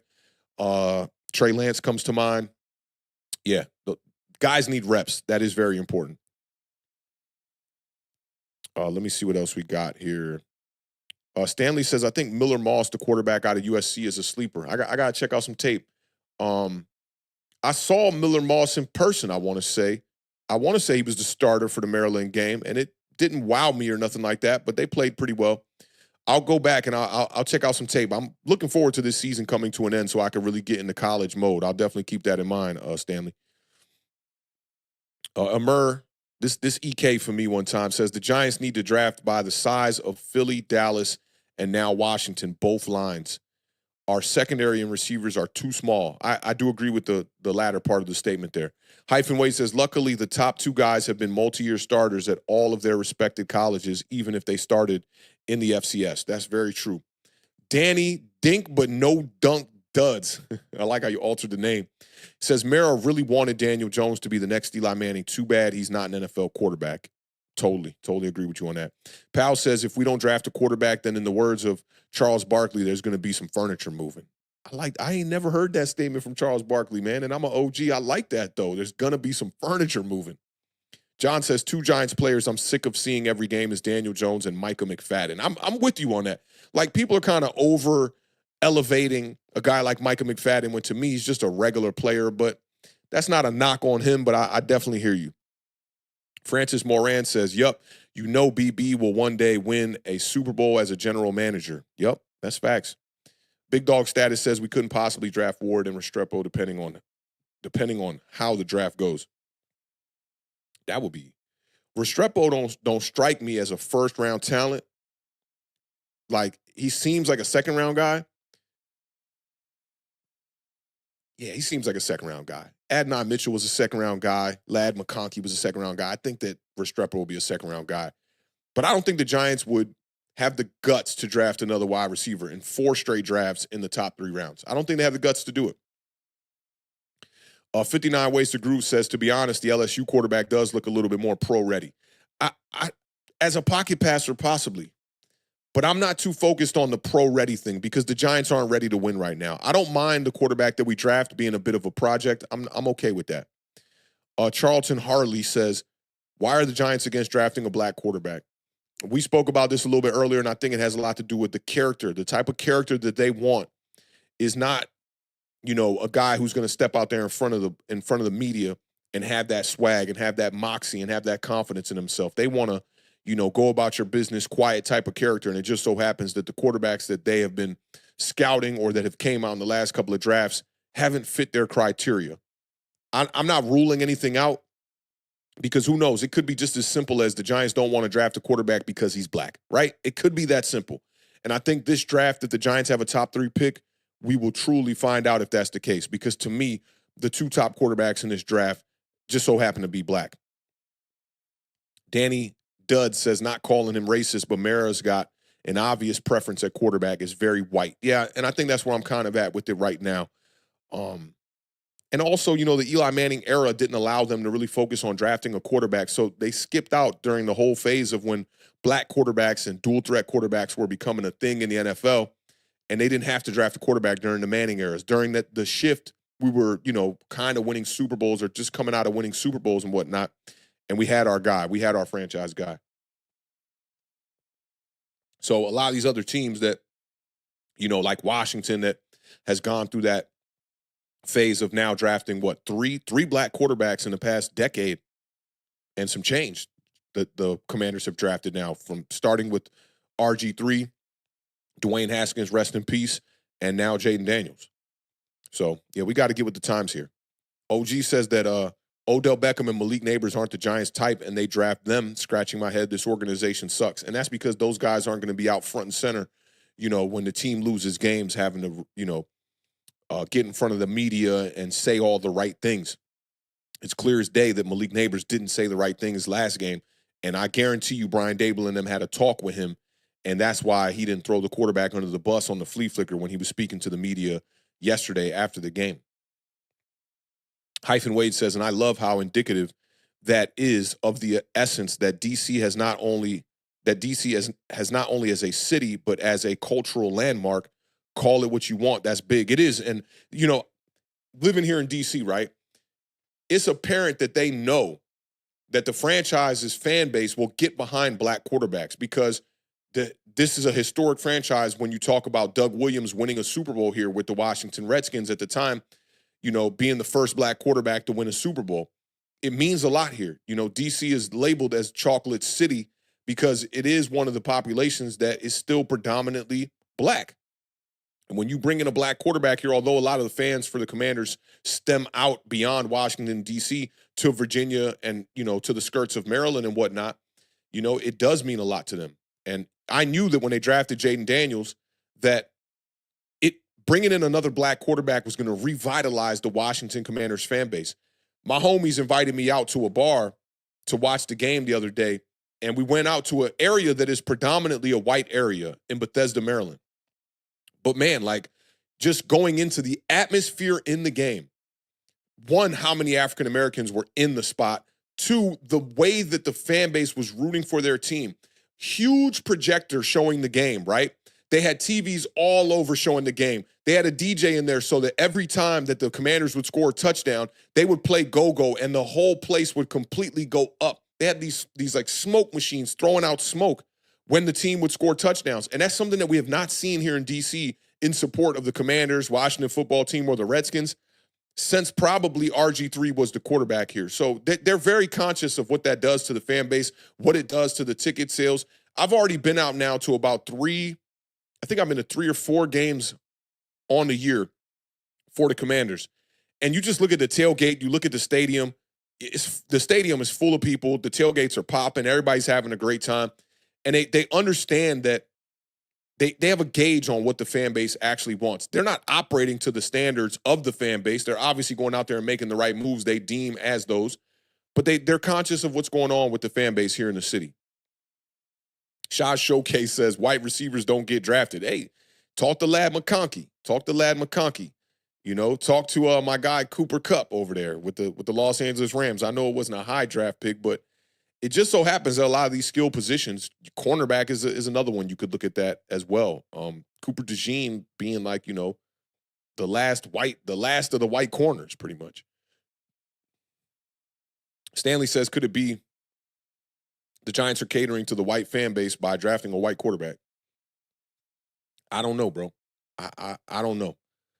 The people up top, yeah, talk to Ricky Pearsall, big dog. I see you. Yeah, I see you, bro. I think it does ultimately cater to the New York blue collar fan base and, New Jersey and America in general, I told people this, and I don't get into politics, right? Much. I don't get into politics that much. It's not my thing. But I told people, like, y'all expected, and it's the only thing I'll say on politics, but I said, did y'all really expect white America to go out there and vote for a black female president? You got to understand where we at and where we live, man. America is still predominantly a white country. So when it comes to these things, you can't overlook them, And I know a lot of people don't like to have those conversations about race and how it influences daily walks of life, but that's just what it is, man. Like, my boys were like, man, get ready for the first black female president. And I'm like, bro, you got to be smoking some serious good shit if you think that a population that is over 50% white is going to vote for a black lady. It's not going to happen. It's just not going to happen. But shout out to Ricky Pearsall, and I see I am Jarrell talking about Gunnar Olszewski as well. Yeah, I mean, he ain't catching too many passes, but he's returning kicks. And what was my other dog? We had another one over here in New York. David Sills. They gave that joker Odell Beckham's number, man. Crazy. But as it goes for this statement here, man, like, we'll sum this up and round this out. The New York Giants cannot go into the draft with the second overall pick and not draft a quarterback. Ain't no way. They cannot do that. And I didn't think this show was going to go this long, but salute to all of y'all for rocking out with me this long. Y'all are gang, bro. This is family over here, man. I definitely appreciate all of y'all rocking out today. Put them biceps in the chat. If you've been here since the beginning of the stream, the numbers have been pretty consistent throughout. If you popped in the middle of the stream, put the biceps in the chat.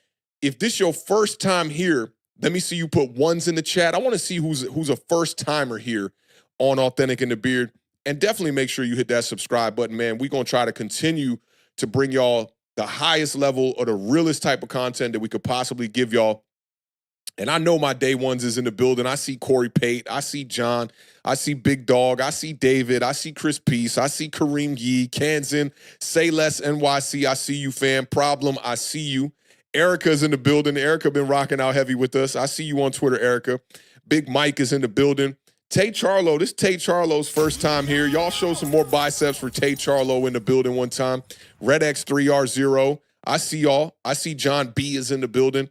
Hector is in the building for the first time. Big shout out to Hector. Y'all show Hector some love one time. We got Red Rum in the building. Welvin, day one in the building. Pal been representing for us on Bleacher Report. Big shout out to Pal, man. Representing on the most toxic platform because Bleacher Report is toxic as hell over there, but I love it. I was cut for it. Let me see. Hector said, I follow on social and don't watch much of the lives. Well, welcome to the family. Glad to see you here.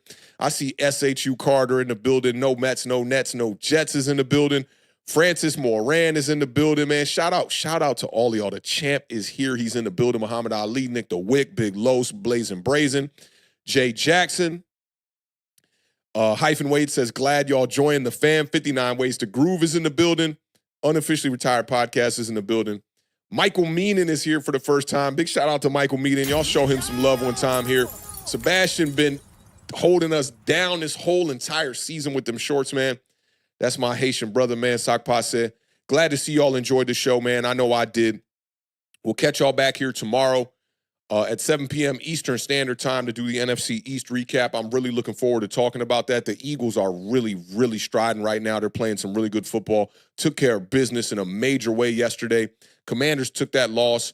We're going to bring the beard up here at 7 p.m. Eastern Standard Time, so look forward to that.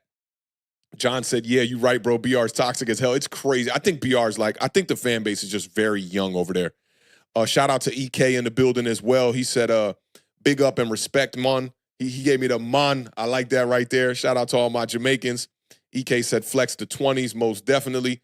And we'll be back tomorrow as well. Thursday for the preview show. The New York Giants are going to be on a bye this week.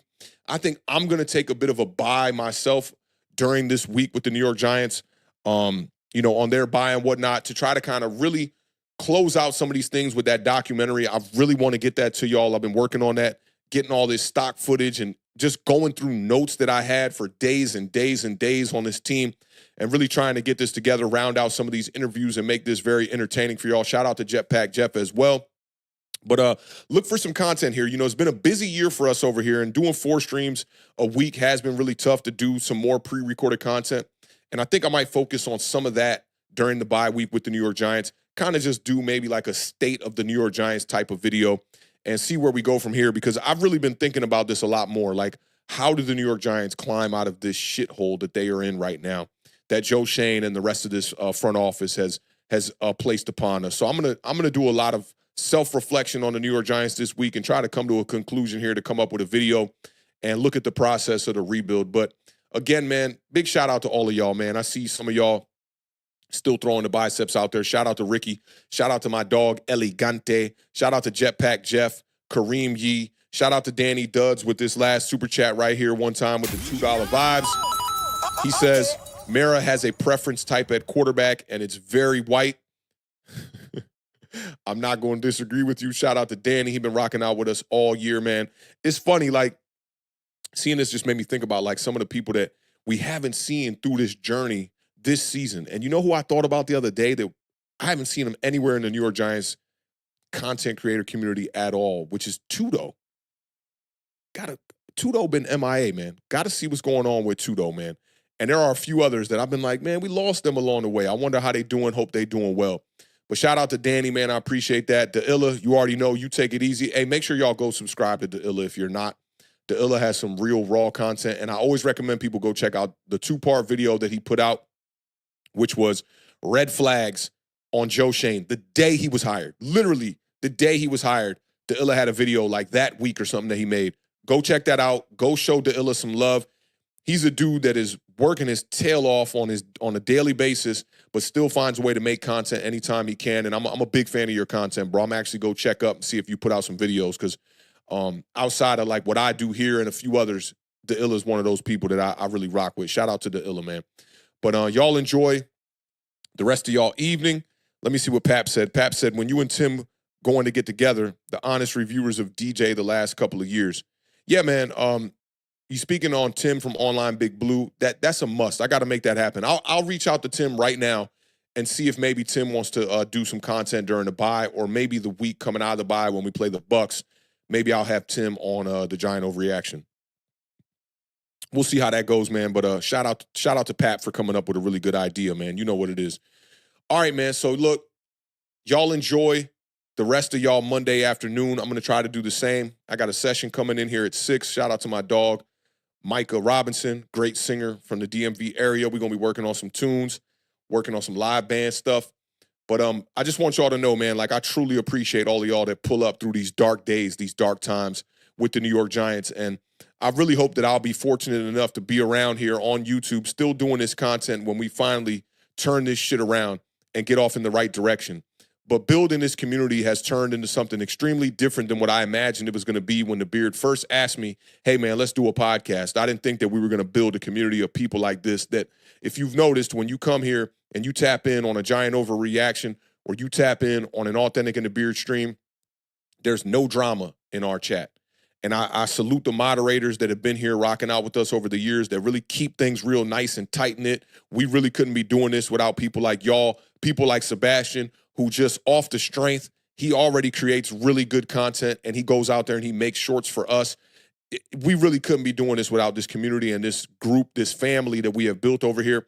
And I've always said this, not only on this channel, but I've said this on Twitter and other social media platforms, that just because you are a Giants fan does not mean that we are fam. But here we have created a big family of New York Giants fans. And I think that I'm extremely blessed for that. I thank God that I'm able to come up here, speak Giants ball with y'all, whether it's a win, whether it's a loss, and it's all love. And then we got this many people that tune into our streams for this amount of this duration throughout the 6 years that we have been doing content. The people that come over from Bleacher Report like Pal and show up over here and actually subscribe and show love during these streams and engage and, you know, talk with people in our chat that he probably just met in the last couple of weeks. And same goes for the vice versa. The people that leave these streams and come check me out and support us on Bleacher Report. I always see Chris Peace in there. I always see Sebastian in there. I always see Stan over there. And they always showing love and getting to meet some of these people in person like Chris Peace, that when I go pull up to a Commanders game and, you know, these guys and gals are tailgating and whatnot, they show me love. They feed me. They give me drinks. We eat well. And just meeting people with like-minded type of, you know, takes on this team. It's been a great journey, y'all, I must admit. And again, I'm extremely fortunate to be able to have not only been a part of creating this community with y'all and the Beard, but also to be able to have some of my livelihood be taken care of from talking ball. I would have never thought that in a million fucking years. And that credit goes to y'all. So big salute to y'all, man. I appreciate y'all. Y'all have no idea how much I appreciate y'all. Like waking up and preparing. You know, I get up around 8 o'clock and I just get right to it to prepare for these shows. And I hope that, you know, we're doing a good job of bringing y'all that high level, and more importantly than high level, that honest type of content. That's what I did in my music career. I never chased no bag in music. That's one thing I never did. I never was somebody that was out here that was going to compromise what I did with the art to be able to try to make more money. It was all about giving motherfuckers that real. That's what I'm all about, man. So big salute to y'all for seeing that from the same lens that I see it from. And again, I can't do this without y'all. I hope that we can continue to grow this family even larger, because the bigger the numbers get, the more opportunities that me and the Beard will actually get on this channel. And this shit started from scratch, man. This was nothing. We was editing these shows in the basement studio on North Capitol in Northeast when the Beard lived with me. And that shit was taking 8 hours to get those streams up. And then finally, with the Beard's tutelage, we went on to do lives. And here we are today, man. So I'm blessed to be in the presence and be a part of current time and a part of the future with you guys. And hopefully this all turns around, and when we're winning games, we can look back at this shit and smile and laugh. Again, man, I thank y'all for y'all time on this Monday afternoon. Shout out to Hector one time for that last super chat that we're going to take care of here for the 199 vibes right here. He says, I think Dable is the problem. Kafka was better at play calling. You got no arguments from me on that point. I think that right now Brian Dable is probably better suited as an offensive coordinator, but it's going to be real tough for him to stick around in blue as the coordinator if they're going to part ways and try to, bring in a new head coach and possibly a new general manager. Hector, again, I appreciate you and everybody else, man. Thank you for that super chat. Everybody that donated today, that goes a long way. And I saw one more. Pal says, I can't wait for our community to be rocking when we start winning consistently. And that'll be amazing. That will be amazing. I think that's the one thing that has been the split in the fan base, has been, the opinions on just the quarterback and where this team needs to go, and the losing has been keeping us very separated. But we'll see. We'll see where these guys go, whether or not they get fired or not. Salute to all of y'all again, man. Big vibes today. Big vibes today. I appreciate y'all time on this Monday afternoon. Today's my mother's birthday, November 11th. Happy birthday to her. Y'all be well. Enjoy the rest of your afternoon. Catch some Monday Night Football. I'll definitely catch y'all on the flip side, man. Y'all know what it is. Keep raising that bar. Keep living those dreams because the universe flows in Technicolor and surround sound. And a life without dreams is a life in black and white. Rest in peace to the podcast GOAT, Combat Jack. And that's a wrap, y'all. I'll catch y'all on the flip side. Y'all be good, man. Peace.